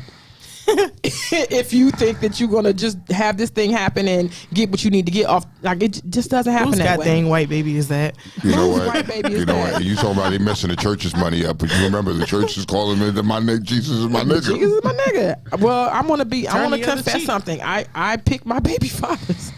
I didn't. I wanted a tall kid, and look, and I wouldn't date no one short. The fathers of my children, one is 6'4" and one is 6'3.5", something like that. Maybe they a little shorter because they're older now, but I picked them. Like, I wanted a tall kid. Now I messed the church money up because Brittany is 5'1" or 5'2". London, yes. Okay. It worked with London. It didn't work with Brittany. So it didn't work the first time around. First time you had an epic fail. Love you, Britt. If you watching this, I love you. Look, I'm just saying. I mean, you know, at that point, I mean, you know, it comes down to being a crapshoot sometimes. You know what I mean? Come on, y'all. The phone lines is open. Talk to me. 301-232-5700. On anything that you have heard. They don't want to have that conversation. They don't want to have that conversation. You know what I mean? So would you send your DNA off to find out your ancestry? Would you? I know. My wife did that. She sent hers off to find out. Yeah, she did that. She sent it off to find out what she was and everything like that. Blah blah blah. And I was like, okay, cool. And I talked to her about it. I piddled with the thought and played with the thought, but I'm like, for what? What's it gonna do for me? Would you? For the sake of knowing, yes. But I also, with stuff like that, I have to go like above and beyond. Like, okay, this is my great grandma. What does she do? Like, I'm historical. Like, I like stuff like that. Okay. I haven't had the heart to do it yet, though. Just not yet. Well, but it is in the cards. It is something that I would. Yep. I'm such something a I would do. Conspiracy broad. Like, I would. I need to know. What if my great grandmother was like in the mafia or something and running gangs out here? And I got some money that I'm inherited. Like, I would Damn it, Duck! We just curious. I'm a conspiracy person. Like that's another way to open that up. What if I'm inherited to something, or like it's certain stuff that we just won't know unless we go and like find it. Unfortunately, we have to go find out those things. I've thought about it because my sister did it. Aunt Raquel did it, and she went and she gave me so much knowledge about our grandparents and so much about blah blah blah. However, I feel like, what you doing with my DNA after you done? Like, that too. I'm conspiracy. You're gonna clone me. You go right. If I found my doppelganger, look right. Yo, this is why people thought I stole from Target 10 years ago. That's like, come on, really? It wasn't you, it was your doppelganger. Yeah, come on, man. I mean, you're just curious to know these things. You're curious to know these things. I need to know. So here's a question for you. Here's a question. What if you Call in, Aaron Green, and you find out that your dad, right? You went and did your ancestry, and you find out that the man that you raised you, right? That he's not your dad, right? And you find out that this isn't your dad that raised you all your life. This man raised you all your life, and you've come to find out he's not your father. Would that change your relationship with him? I don't think. Would you want to know your biological dad? Depending on why I wasn't told about my biological father. Like if my biological dad was like sexually assaulting people, I'm a product of rape, like stuff like that, I wouldn't want to know about it. But in its entirety, like things like if he was a murderer, like he was like stuff like that, like to that degree, no, it wouldn't change my relationship that I have with the father that is in my life. But if it's a reason why y'all couldn't tell me, or you had to wait till I'm a certain age to understand, like that is a road that we would just have to cross when we get there. I'm gonna take it how I'm gonna take it. Okay. But if it was meant to protect me because it was something like really, really heavy, would you hide that from your child? So I'm glad we there. If they were a product of rape, or if the dad was a pedophile, like would you hide that from the kid? I don't think it should be hidden, but I think it should. It's a time sensitive thing, but then also it's a read the room. Like it's not technically. You have to wait till a child is a certain age that can comprehend exactly what you're explaining to them, and they can base their feelings off of probably because it depends if you're on what like 6 years old, you don't too. tell a child that shit. Yeah, that's no, you don't do that. It's no right or wrong time to say it, but if the price of telling the child like what it is, if it's a heavy price that is going to breed trauma or like some kind of bad stuff, I mean that's a road that you're going to have to cross when you get to it. See, I can speak on so like my stepdad raised me, right? My stepdad raised me, and he wasn't my fucking dad. Like this, I was lied to, right, about my father. I was lied to about my father, but my stepdad raised me, and I still respect him as a man because he stepped in and did what other men couldn't do. You know what I mean? And raised a child that wasn't his own. So that's for me. I have the utmost respect for him in that regard because he was able to do that and show me as a man that you can do things like that. You know, but I was lied to about it. So you know, in the beginning when I first met my father, I was very angry, very bitter inside because now I'm 21. I'm about to turn 21, and I'm meeting this dude and like, you my father. So you know, the instant first question was, where the fuck have you been at? You know what I mean? But then when you at that point in time, because you have this one parent that's in your ear, it's one parent, that's all you've ever known. So you're not going to go against that parent for this dude that just in that now. It took for me. It took years for me and my father to build that relationship. Now that's my G, and as for my mom, still my mother. I respect her, but there are certain feelings there because I don't believe shit you say now. I don't trust the words you say because you caused that, because you lied about a situation, and my father wasn't a rapist or a murderer. My father didn't do all that. My father was trying to be there and support you and take care of you, and you chose to do another route and do some grimy shit. This is the opposite, London. Can you explain like how our relationship was and how I carried things with your dad, even though he wasn't there, the things that were important to me? Because you see, this is the opposite of that. Yeah. Could you explain I that? like hearing other people's experiences because I was like, wow, like, my story wasn't like that, unfortunately. It is still a road of healing for me. Okay. You know, like, I felt like I had to overextend and do a lot, like, in regards to my dad. Okay. He made a choice. He's still currently living with it. I'm still currently living with it, but I'm taking a better route with it.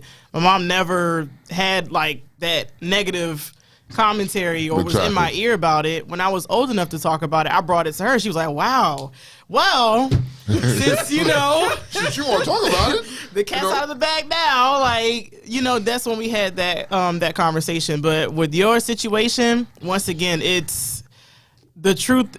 Depending on how severe and how heavy it is going to bring a whole bunch of trauma, whether it'll just be with you or moms or whoever else. So it's like there is no right or wrong time to tell somebody, but I think everything is situational. It is. It is definitely situational. It depends. If that answered your question. I definitely think it is. I mean, you know, you should at some right. You know, if a father chooses not to be there, then that's his. That's different, right? His God-given right. You know what I mean? I'm not knocking you if that's what you choose to do, but on the same token, the child should somewhat know. If he's not a rapist, the child should somewhat know. And the other thing is, the other parent shouldn't be bashing him. Yeah. You know what I mean? Let's take that narrative out of the conversation. We shouldn't bash that man and let that child make their own decision and see for themselves. You know what I mean? And so I never really bash like people and stuff like that. I let my kids see it for what it is and let them make their own decision. And I'm gonna support your decision because of your feelings. And now when you come to me and want to talk to me about something and say, hey, man, you see this shit? This is not. I get it. Even when I told my mom about that, like when I got to that point, like I went through several stages of like I was very angry. Yeah. I pretty much am to this day, but I'm more, I guess, productive with it, and I can articulate a lot better. She has the tools. I have the tools, Mouska tools for that. It was like a certain point of like middle school, and then when especially high school, I was just so mad all the time. And like mom was like, "Why are you so angry?" I'm like, I'm angry because I don't understand this. Like, I don't know how to process this. And then I'm starting to. I was at the age then where I could articulate it. Like, why is this happening? Like, ask her like, why is this happening? Like, I'm ready for the truth. I want to hear it. Because I feel like I'm never going to get this out of him.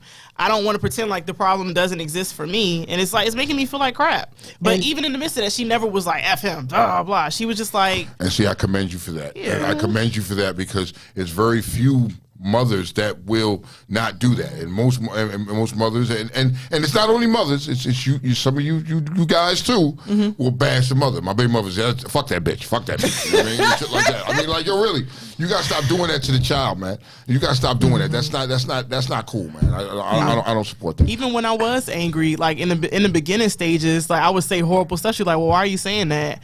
But she wanted me to come to a place of understanding of why I was angry. So once I got to that point, she was like, oh, yeah, so this is what happened, blah, blah, because I could handle it, and I was in a different headspace, and I had the tools to do what I had to do. We even had a conversation recently where she came to me and she was explaining like the where they are now, and I told her, I said, even though you have the tools, and that's my word with her, you have the tools to better understand this and to better articulate your feelings and to better put yourself in another situation where you are not only, my dad wasn't there, like you don't lead with that. I said you have to give him time too because he's not there. So you have to understand that while you had what you had, there's a history behind what he had too, that he doesn't have the tools to navigate through that. He got mama issues. He got stuff that happened to him in his childhood that he is not dealing with, because a lot of people just run from it. So when that stuff starts to integrate and it starts to separate you from your loved ones, sometimes because she wanted to do it, she wanted to go to therapy, she wanted to talk to me about it, she wanted to try to understand why all these things made her feel the way she feel, to gain the tools to be able to deal with and have whatever relationship they can have now. And I told her, but understand if he doesn't.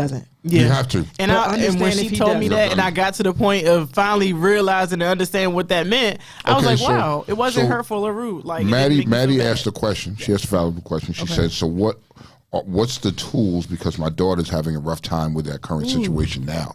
What are some of the tools that you instilled with your daughter to help her get through that? You can go first. I'll let her answer. You go first. I'll piggyback off of you. Well, I just wanted her to not hate, because I already had enough of that. Like, as a mom, Maddie, I'm speaking directly to you. As a mom, it is very hurtful when you chose and when you decided and made the choice to keep loving on a person that because you had a baby by them, or you have a certain hopefulness about that person because you brought a child into the world. So I had that hopefulness the whole time until I didn't have it anymore. And I did feel the hate. I did feel what I felt. I was very angry about the situation, but I did not want to impose it upon them, because once again, and I say this every year that we on this show, her experiences with that man was not mine. So I tried to allow that situation to be whatever it's going to be. If it was going to generate some flowers, I wanted it to. I just wanted her to have what she wanted from him, and I left the space open for that, because if I closed her down with all the hatred, she would have never tried, and it would have never festered. I wouldn't have been able to see for myself, or at least got properly healed. And I did that's another thing too. Yes, and I did some very controversial things. She would come and ask me something, and I would send her to her dad, which is controversial, because I knew that he wouldn't show up. But I would say, just ask your father, because we didn't do quarterly checks to find out, like, you a dad now, like you feel like giving her some money, or you feel like I didn't know the intervals that traveled in. So I wanted her. I said, just ask him. Because I wanted her to define whatever that was through her own experience. Exactly. If he a piece of shit to her, she experienced it and she now knows it. And I saw it for myself. Yep. without having to have the yes, in my ear. It was the never thing like that you for had, me. she didn't have. So, Maddie, I pushed her in a direction because things started to get very, very tough for her. And she's a very positive person. She's a very outgoing. You see, she's always bubbly, happy, and extremely smart. And once she came to me with the intelligent question, Mom, what's going on here? Blah, blah, blah. I knew that I gave her what I had. London got therapy. And those were the tools. And you can explain to them how your therapist navigated you through that. Ooh. It was tough. Yeah, it was. Maddie, my one question, like before I start, is how old is your daughter? She says her daughter's 24. 24. Oh, this is perfect. Perfect. Oh man, because I'm 26. Oh God, 26. I don't even feel like it. I'm telling all my business. Damn. I'm 26. Fuck. So for me, it's layers. My dad's absence in a lot of stuff kind of produced a lot of negative emotions and viewpoints towards everything that I had going on in my life. So it wasn't just like resentment or anger towards him. It was resentment towards everything happening in my life. And it was like, my dad ain't do this, so like this is why I'm here. And if she has ever went through that point in time or is still going through that point in time, kind of let her figure that one out or push her in the way of doing therapy. If she has mental illness or depression, because I have depression and anxiety, I'm diagnosed with it. I try to deny it my whole entire middle school, high school life. But, you know, I started being like, I'm not happy. I'm angry all the time. Like, I can't get past a certain point. I want to get out of bed. Like, what is this? So it's two different sides to it. If she has some kind of mental illness or she does experience depression or anxiety or different symptoms of those things, like that's another thing that she would have to properly unpack before she gets to the stages of unpacking things with her father. But if she's coming to you and it's like stuff doesn't really make sense to her, but she's trying to make sense in regards to what's going on in her head, like about her father, like if she's open with talking to you about it, obviously she trusts you and obviously she's like asking for answers and stuff. And sometimes like with my mom, like it was certain truths that I wasn't old enough, I guess, to process, but it was no way to go past. I mean, it was no way to avoid it because of the fact that, you know, I was getting to a certain age, I was developing at a certain point, and it's kind of it was to steer me in the right direction. So like she said, her way was just like, ask your father, ask your father, ask your father. But then in my head, I already had the hunch, like if I ask this man, he ain't gonna give me none of this. Like, oh, bruh. So if you steer her in the right direction, if she feels like she is strong enough to have a conversation with her dad, unfortunately, that's the route that she does have to take. She has to try to talk to him. She has to, unfortunately, get her heart broken a few more times to kind of get that truth. And, like, even for me now, even through therapy, like, I try to extend, but then now I'm starting to get to the point where it's like I had my conversation with my mom. I've been through therapy. I did all of my tools on my end, and that's what she's going to have to do because, like how my dad is, like, her dad probably doesn't have the right tools to be like, daughter, let's have this talk. But if he does have the tools and stuff, encourage that conversation. If they got to have that one mediated, peer mediated with the therapist, that is also a very good route to go about it. And that is a rare case. And I hope that is the case where he does have the tools, but he's also like kind of being steered in the wrong direction. If you have a good dynamic with him and y'all are like co-parents and are like, yeah, our daughter's doing this, like y'all still talk or like hang or chill or whatever, then that's a good route to go about it. And then let the work behind that or beyond that do what it has to do. But like to steer her in the right direction, definitely therapy, definitely stuff. She might have stuff that she still at the age of 24 is scared to unpack in regards to her father. It was stuff that I was scared to unpack at the age of 26 and I'm still unpacking stuff. I'd be like, Ma, like while she at work, 2:00 in the morning, I realized this, I did this and that. And be open to all those things. A very important thing that I told you was to let a lot of that go. I told her, I said, that is not you. Your daddy issues is not you. Exactly. And you lead with that. And that starts to break down your confidence. Everything that goes wrong, you want to attribute to that. And I'm gonna can I share something with them? So, you know, a lot of children who have siblings, they always feel like the ones that's with the dad, they the lucky ones, Yes. She found out. It's not that case. It wasn't.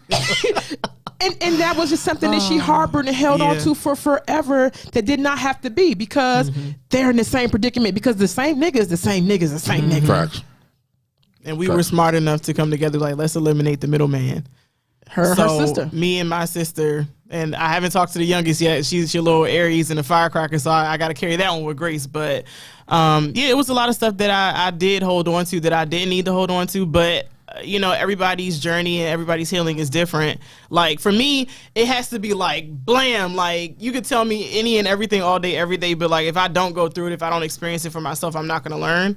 So if you have told your daughter certain things and it's just like, well, I don't understand, like kind of let her do what she has to do, but just be there to pick her up if things do go left or if things don't go right. But she has to go through those things. You just have to like I'm sure that you're a wonderful parent.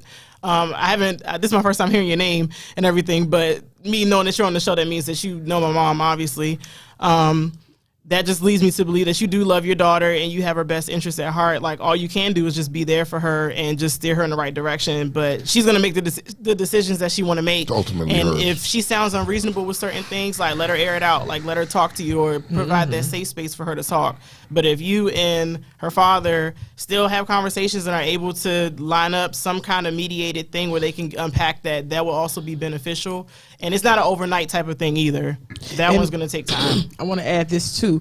It was plenty of nights, Maddie, where London, we were in a room and all of the foolishness, I'm going to call it foolishness because I had to let her just speak, whatever. And the things that people conjure up in their head because you don't have that person on the side to give you answers or to counter what you're saying or to agree or disagree. She didn't have that. So she came up with all this craziness on her own and I just let her talk. I let her air all that stuff out and I unpacked it like, no, girl, no. And then I was able, because those questions weren't asked to me. Okay. Those questions were things that she just made up in her head because the dad wasn't there to say whatever he had to say, or she didn't ask him. I don't know which is which. So I had to say the things that I knew. No, that's not right. This is what's right. Let me help you with that. Let me help you with that. And with that, she began to trust me.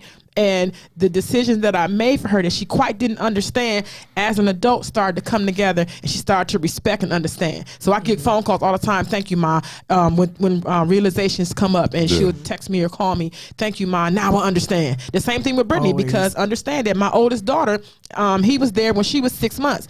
And the same time that he dropped off, London was 8 and she was 12. The same time that he dropped off for space, he never, and that was the only father that my oldest daughter knew because her dad was in a situation and he dropped both of them off. So my oldest daughter is really on some fuck that nigga type shit. She got a baby. She's like, he's never got to see her. Like she is feeling that's unfair. She feeling something behind a man who ain't even her bio. You know what I'm saying? So understand. But that's all she knew though. That's all she knew. So she's trying to. She got a great relationship with her dad because that situation that he was in dissipated and it cleaned up and she's now in a wonderful nourishing situation with her real dad. But nothing.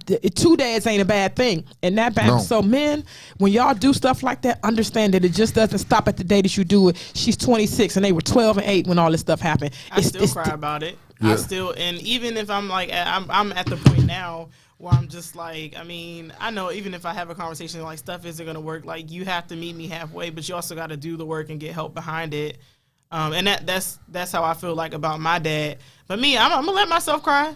And your daughter, let her cry. She's going to cry for a hot minute. Like, I'm sure that people who are older than me, they still cry about stuff. They still probably cry about lost relationships or dynamics. And this was something that was, of course, really important to me. Like, I was my dad's, we were like best friends, like when we were kids. Well, when I was kid. So, the hurt, it doesn't necessarily all go 100% of the way, but you just have to steer in a way where she can be productive and like it's a healthy healing kind of hurt, you know, as opposed to angry, resentful, and in the ways where she probably can't talk to you about anything. Just keep providing that safe space so that she can talk to someone about it and get. And that's important because you have to have somebody to talk to because you know, in the times that I grew up, you didn't have nobody to talk to. Yeah. And it was frowned upon. Like, you know, what happens in this house stays in this house. Yes, that mentality there.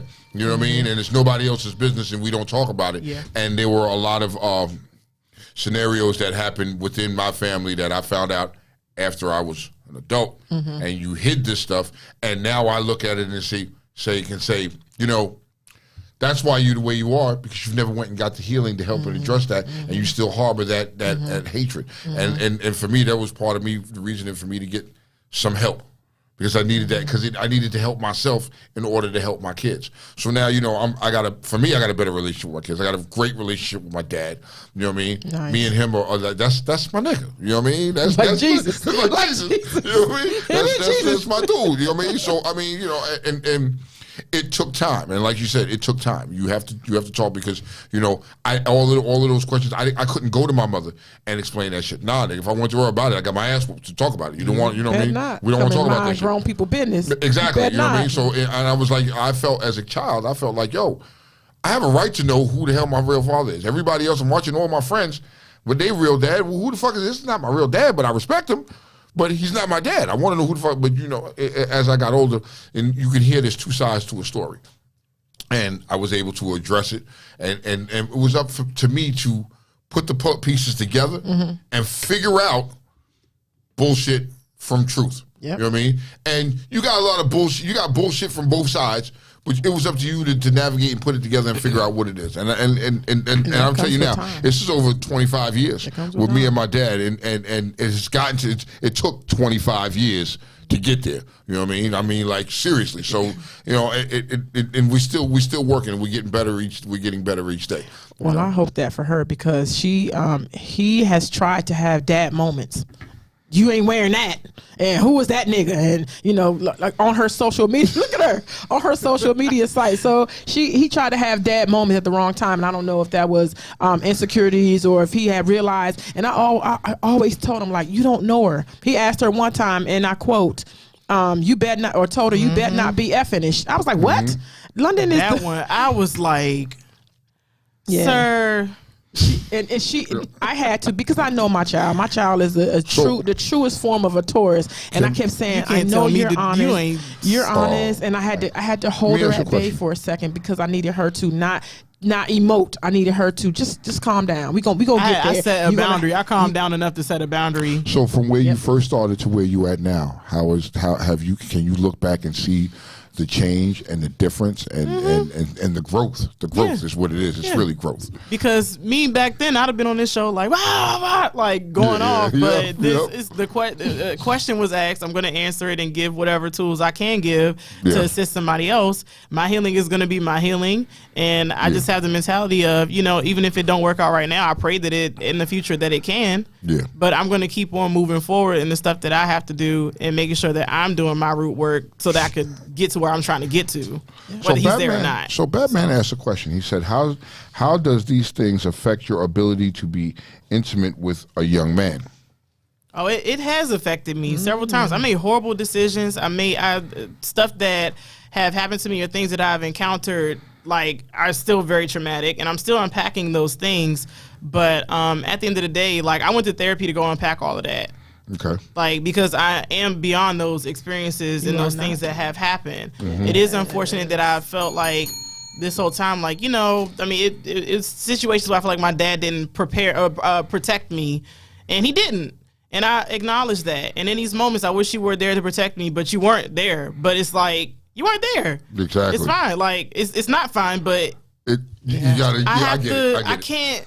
I'm at the point now where it's like, I have so much that I really want to do, and like, I'm tired of looking back at those experiences. Like, my dad, like, he is probably doing whatever he got to do. He probably in his bed crying like, I miss my daughter, whatever else, but I don't want to keep being stuck. I hate being stuck. I hate giving situations and stuff where I feel like my dad could have been there power. I hate doing that, because I just feel like I'm not me. I don't feel like me. I don't.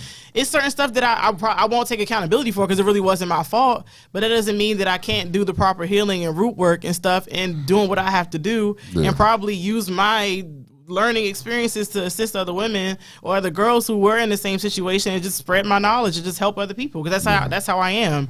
I'm a loving person. I'm a genuine person, and I'm bigger and beyond those situations that have happened. And I'm not going to give the situations and the people that have hurt me that power. Facts. Because it was never their power to begin with. If you look at anyone. If you are anyone in this situation, I advise and implore people to do away weigh the trauma that happened to you and the body of work that has happened prior to that. I mean, post that. You know what I'm saying? If the balance is off, look at that as a great thing. You are not what you went through. London's body of work speaks for itself. If y'all follow her on anything, you see this girl is a dog out here. And I told her, I said, look at that. You pushed through. That is perseverance. That is strength. That is tenacity. Girl, you dope as I don't know what. And never forget that. Never forget that. Despite. So would you advise that people do therapy? Are you a fan of therapy? I think even if you feel like, even if you don't got nothing going on, even if you are one of the folks that don't have a mental illness, I think that everybody should still just to go. You know what? Like, and you may not think that you have some fucking but issues. you might. But you might. Yeah, you because might. If you look back at things, there's certain things that are traumatic in your life, and you don't deal with them, and they cause problems down the line, and you become a certain way because of that. You need to address that, like you said, unpack it, deal with it, move on from it. And some of it, it's not even just with behavioral therapy. Like some of the stuff, it could be sound therapy, aromatherapy, like things that could just help you in the midst of normal stressors like work or like you can't sleep at night. Like there are different ways of therapy. So, I mean, it's just up to you to figure out, like, you know, maybe I should just look into it. Maybe I do need somebody to talk to. Maybe you have like a mess inside of your head that just doesn't make sense. So you need that person to help you unpack that. And by unpacking that, you might have autism or be on the spectrum or like some kind of, learning thing. You're going to learn something. And it will make sense to you, and it just won't be all you. So from my experiences, I've a lot of things going to therapy. I've been going to therapy now the last I'm so proud of you. Years. I'm so proud of you. And unpacking, and I've learned a lot about myself, why I am the way I am, and why I do what I do, and and by therapy, it's calmed me down a lot, and I'm a very more relaxed person now. Me too. It helps because I didn't. There was so much shit that I didn't address, and it was like, it's okay, I'm good. You know, when you go through a situation and something happens, you're like, yeah, I'm good. I'm gonna keep bouncing. I'm all right. I'm not gonna worry about it. But you never addressed that. Never dealt with it. And it manifests in the worst of ways, like in ways that you least expected, things that may not be in your control. Like it's. Yeah. You know what I mean? It was like, for me, it was like, dealing with it. So when I went to therapy, I was very guarded at first. I don't trust you. I don't know what the fuck you are. I don't want to talk about this stuff because now when I talk about it, it brings up pain. It stirs up that fucking shit at the bottom. And I'm not trying to deal with that shit no more. And I avoid it. But then, the more you work it and you work it and you start to address and pack, it becomes easier. In the beginning, it's hard. It's hard. It's hard. Yeah. You know what I mean? But it becomes easier as the more you do it. Like now, I look forward to going to see her. You know. And I miss my therapist. I'm gonna ask you guys, since you both endured that, which I'm on the table for that. You know that small little piece of information. When London was going through therapy, she found this wonderful dope therapist, and I was like, I'm gonna wait till she done with you because I'm gonna need all of her. So now that London is done, I'm gonna pick that up. But I'm gonna ask you too, since you two endured that. The first time when you were speaking to this person, did you guys fear judgment? Like based upon the things that they were asking. For me, yes. You did? For me, yes. Because I didn't trust you. I didn't know you. You know what I mean? And there were certain things that I refused to talk about with anybody. You know what I mean? And because of that, and things I've done, and I just was uncomfortable with this person. This is a complete stranger that you're going to sit down to and talk about your most intimate feelings inside that you have and what's going on with you inside, or things you've been through, and things that you may not want to talk about, especially like you take women that have been through a rape or something like that. This is a complete stranger. The first thing that's going to pop in your mind is, how is this person going to look at me? Are they going to view me any differently? I mean, for me, I had those views, and I was looking at it like, you know what? I don't know. It took time. So now we're talking almost 5 years later, whatever the case may be, 6 years later, and I had to, because you pick a therapist, does not mean that may be the right therapist for you. You know what I mean? I picked a therapist, and first it was a black guy. You know what I mean? Darius is the shit. Darius is my man. I still could call Darius now, but it got to a point where Darius wasn't helping me. You know what I mean? And I was still leaving there with the same anger and issues, and I wasn't getting any answers and results, and I wasn't getting the tools to deal with these feelings. So I switched and found somebody. I found LaToya. And me and LaToya, at first I'm like, this is another one I deal with. And she was very persistent at picking and addressing the things. And as I talked to her more, I became more comfortable talking to her. And now, shit. Is it important that your therapist be the same race as you? Was it important? Yes. For me, yes. For me, both absolutely. of mine are people of color. You know what I mean? Because they can understand better exactly what I'm going through or what I'm feeling and what I want to talk about, and maybe they're going to understand. You know what I mean? Not saying that, hey, you may find a non-melanated person that may be able to help you. Hey, whatever's comfortable for you, as long as you're doing the work, is what's important right there. But for me, I went with my own. Okay, for percentage-wise, from 0 to 100, the place where you were and the place that you are now, can you give that a percentage? I'm at like an 85%. Where I was to where I am now. Yeah. Y'all see it. I don't know. I can't put a percentage on it. You don't. I don't look back. at it like that. I look at that when I look back at the road traveled, and I look back and where I was when I was especially when I was Kawasaki Tone. Let's take it from there. As Kawasaki Tone was wild. You know what I mean? And he was. And there's part of me. It's always going to be in there. A part of you is always going to be in it. But now he's controlled. Yeah. You know what I mean? And I look back at some of the things that and certain people had called out what I was experiencing when I was going through those things. When I was going live and going crazy, and you see me get online with a handle, and freaking by the time I was done, the handle's done. People called out what I was going through, and I dismissed it. I quickly dismissed it, or they became a target for me. You know what I mean? And now I'm going to bash you. You know what I mean? Because you're trying to expose where I'm at, and it took people to be in my corner and say, okay, look. We need to fix this. So looking back from then to now in the last 5 years, now I'm not the same person anymore. So, you know what I mean? If you want to put a percentage of the change, is what you're saying? Yeah. There's got to be at least, there's a complete turnaround from what I was. So 180. From what I am now. Okay. You know what I mean? To what I am now. You know That's what I a mean? big win. You're not going to get the same reactions from me that you used to be able to do before. You know what I mean? Because you know what I mean, people would feed on that anger that I had inside. That anger and rage fueled a lot of shit. You know what I mean? But I'm still the person I was. Don't get me wrong. But I just choose not to live like that no more. I feel like the first question that you asked, like when going into therapy, did you feel like you were going to get judged? I just wanted to say this real quick because for people who want to look out for therapy, when I first did it, I went through a whole website for Black female therapists, and I read their descriptions, and I was like, me reading these descriptions, if I come to you, first of all, I'm not going to waste my money. So if I'm coming to you, I gotta be open. I gotta be 100. Yes. Because if I can't even be open 100 with myself, I can't be open 100 with you, and we're wasting everybody's time. That's just how my mindset was when I went into it. So as far as like feeling judged, like that's what their job. I mean, their job isn't to judge you, but their job is to listen to what you have to say and help you unpack these things and make sense of whatever the storm is going on inside of your head. And then whatever tools you receive from them, you take it and do what you have to do on your end. And my therapist, she was very sweet. She smiled the whole time every time she said something, but her delivery still was like, wow. I was like, dang. She whipped her. She was more so of like, she would let me say some stuff like, and not saying that she said it like this verbatim. She's like, and you think that's right? And I'm like, yeah, I think it's right because she was like, but earlier you told me you like when people do this to you. So like, what? So I was like, dang. Like when you call me on my stuff, I'll be like, all right, bruh, all right, man. Look, You have to relinquish. deal with it. Yeah. You have to deal with it. And it's like, if you feel a sense of irritation with your therapist, that's what you're supposed to feel. That you're supposed to be like, I don't want to talk to her today, bruh. Like my therapist, Miss Butler, she reminded me of Aunt Viv from Fresh Prince of Bel-Air. So I had like that sense of like, but y'all know Aunt Viv wasn't on no games. Like Aunt Viv was that.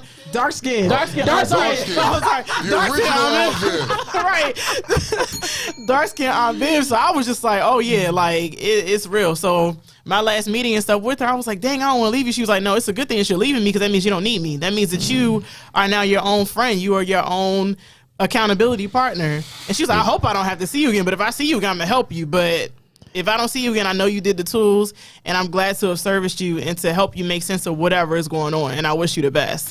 And so for me, I don't stop.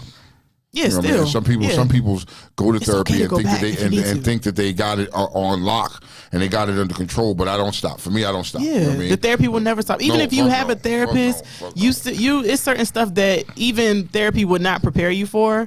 but therapy is supposed to help you just have a way of breaking down thought processes, decisions, everything else. You're always going to be met with a decision like, dang, maybe I should have stayed in therapy, but sometimes therapy just cannot fix every single issue that you have. And it's okay. You just got to take it one day at a time. Coping mechanisms. If you feel like you have to go back to therapy, go back. That doesn't mean that you lost anything. That just means that, okay, there's some more work that needs to be done. There's a bigger battle or whatever that I need to prepare for in the future, but let me get some more tools because, you know, see, my stuff need happening. My need or my thought my thought for the need of it came when my mom passed away. Like it is, I think differently. Something snapped in my brain, and I can't get it back. Like there's a bypass of something. Like I don't give a fuck about a lot of shit, and that's really not me. I care about a lot of stuff, but I cannot find the I give a fuckness and things that I should give a fuck about. There's a space that's there, and I don't know what that is.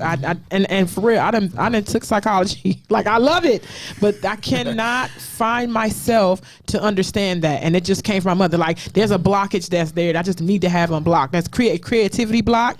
There is it's a creativity block. I'm a very creative person. That's where I'm at right now. And this show though, this show is therapy for me. Coming here every Monday, Tone, and sitting across from you and dealing with. Really? Y'all love us, and we do this for you. It's like, yes, and listening and being involved with the people that care about us and are here every Monday. Y'all, it's therapy for me more than you ever will know. And I thank you, Tone. I appreciate you. Thank you. I mean, it's good. It's good. You know. Everybody needs to have a release at some point, you know what I mean? Because you pin up a lot of stuff inside, you know what I mean? And this show is good. It's good for it's not only good for us, it helps people, our fans and people that are watching. It helps them as well, you know what I mean? Because we talk about certain things, situations, and we're not afraid to, we talk about everything. Every motherfucking thing. You know what I mean? It's a lot to talk about. Yeah, it's a lot. I mean, and it's issues and the things that, you know, you want to discuss. You know, and it's helpful, and I know it helps me. It helps me from time to time, along with my therapy and the people, and especially your supporting cast, the people that support you, people that are around you, like the Kikis and my wife and the Bishops. You know what I mean? And the people around me that helped me. You know what I mean? That helped me, brought me back, and didn't feed that narrative. Because you have certain people that would feed your narrative to keep you where you at because they get off on that shit. You know what I mean? And when you have those people that keep feeding you, you never grow. You know what I mean? And when you have people around you that are going to take you away from that shit and be like, no, look, Slim. So now my views are different. You know what I mean? My views are different. Like, yo, nigga, do you know next year I'm going to be 50? Next year I'm gonna be 50 years old. The reality is starting to hit me now. I just woke up one day and was like, damn, I'm gonna be 49 this year. Then I was like, nigga. That means next year I'm gonna be 50 years old. I never would have guessed. I cried at 25. I'm gonna be 50. I'm gonna be 50 years old, and I'm like, yo. Bruh, that's to me. For me, it's big because people, when I was growing up, people looked at me and was like, "That nigga's not gonna make it to 21. He ain't gonna make it to see grown. They gonna kill his ass." Look at you defining 50 years old, I'm gonna be, God willing, I'm gonna be here at 50 years old, nigga. I'm gonna do some exotic shit. Please believe that. Okay, so as we bring this to a close, please keep prayers for Beans from Block Burners. You know what I mean? Man is struggling. He's fighting. He's going to come back, yo. He's going to come back. Jesus ain't done with him yet. But tonight you got Block Burners has a bike night tonight. Laurel, man, go Red out. Crab. Get out, huh? And Laurel. And Red Crab. Red Crab. Get out, support them, and see them. Thank you, London, for coming in. I just love London so much when she comes in here. It's just like when she talks to me, I may be on this, and then I'll be like, okay, London said she makes. I like hearing your input because it's the other side of stuff I be thinking and saying. So I just be like, I mean, he got a point. Like, I just add a little. But you said it. Let me add a little. And it's always that. You thought it, but you said it. So next week I won't be here, y'all. London will be here with me next London will Monday. be sitting in for me next week. I'll be in Cancun. I'm gonna try to call. Wow. London will be in your place next week. Yes. Thank y'all. I'm Tone. I'm Kiki. That's London. Hey. We'll see y'all next week. Peace.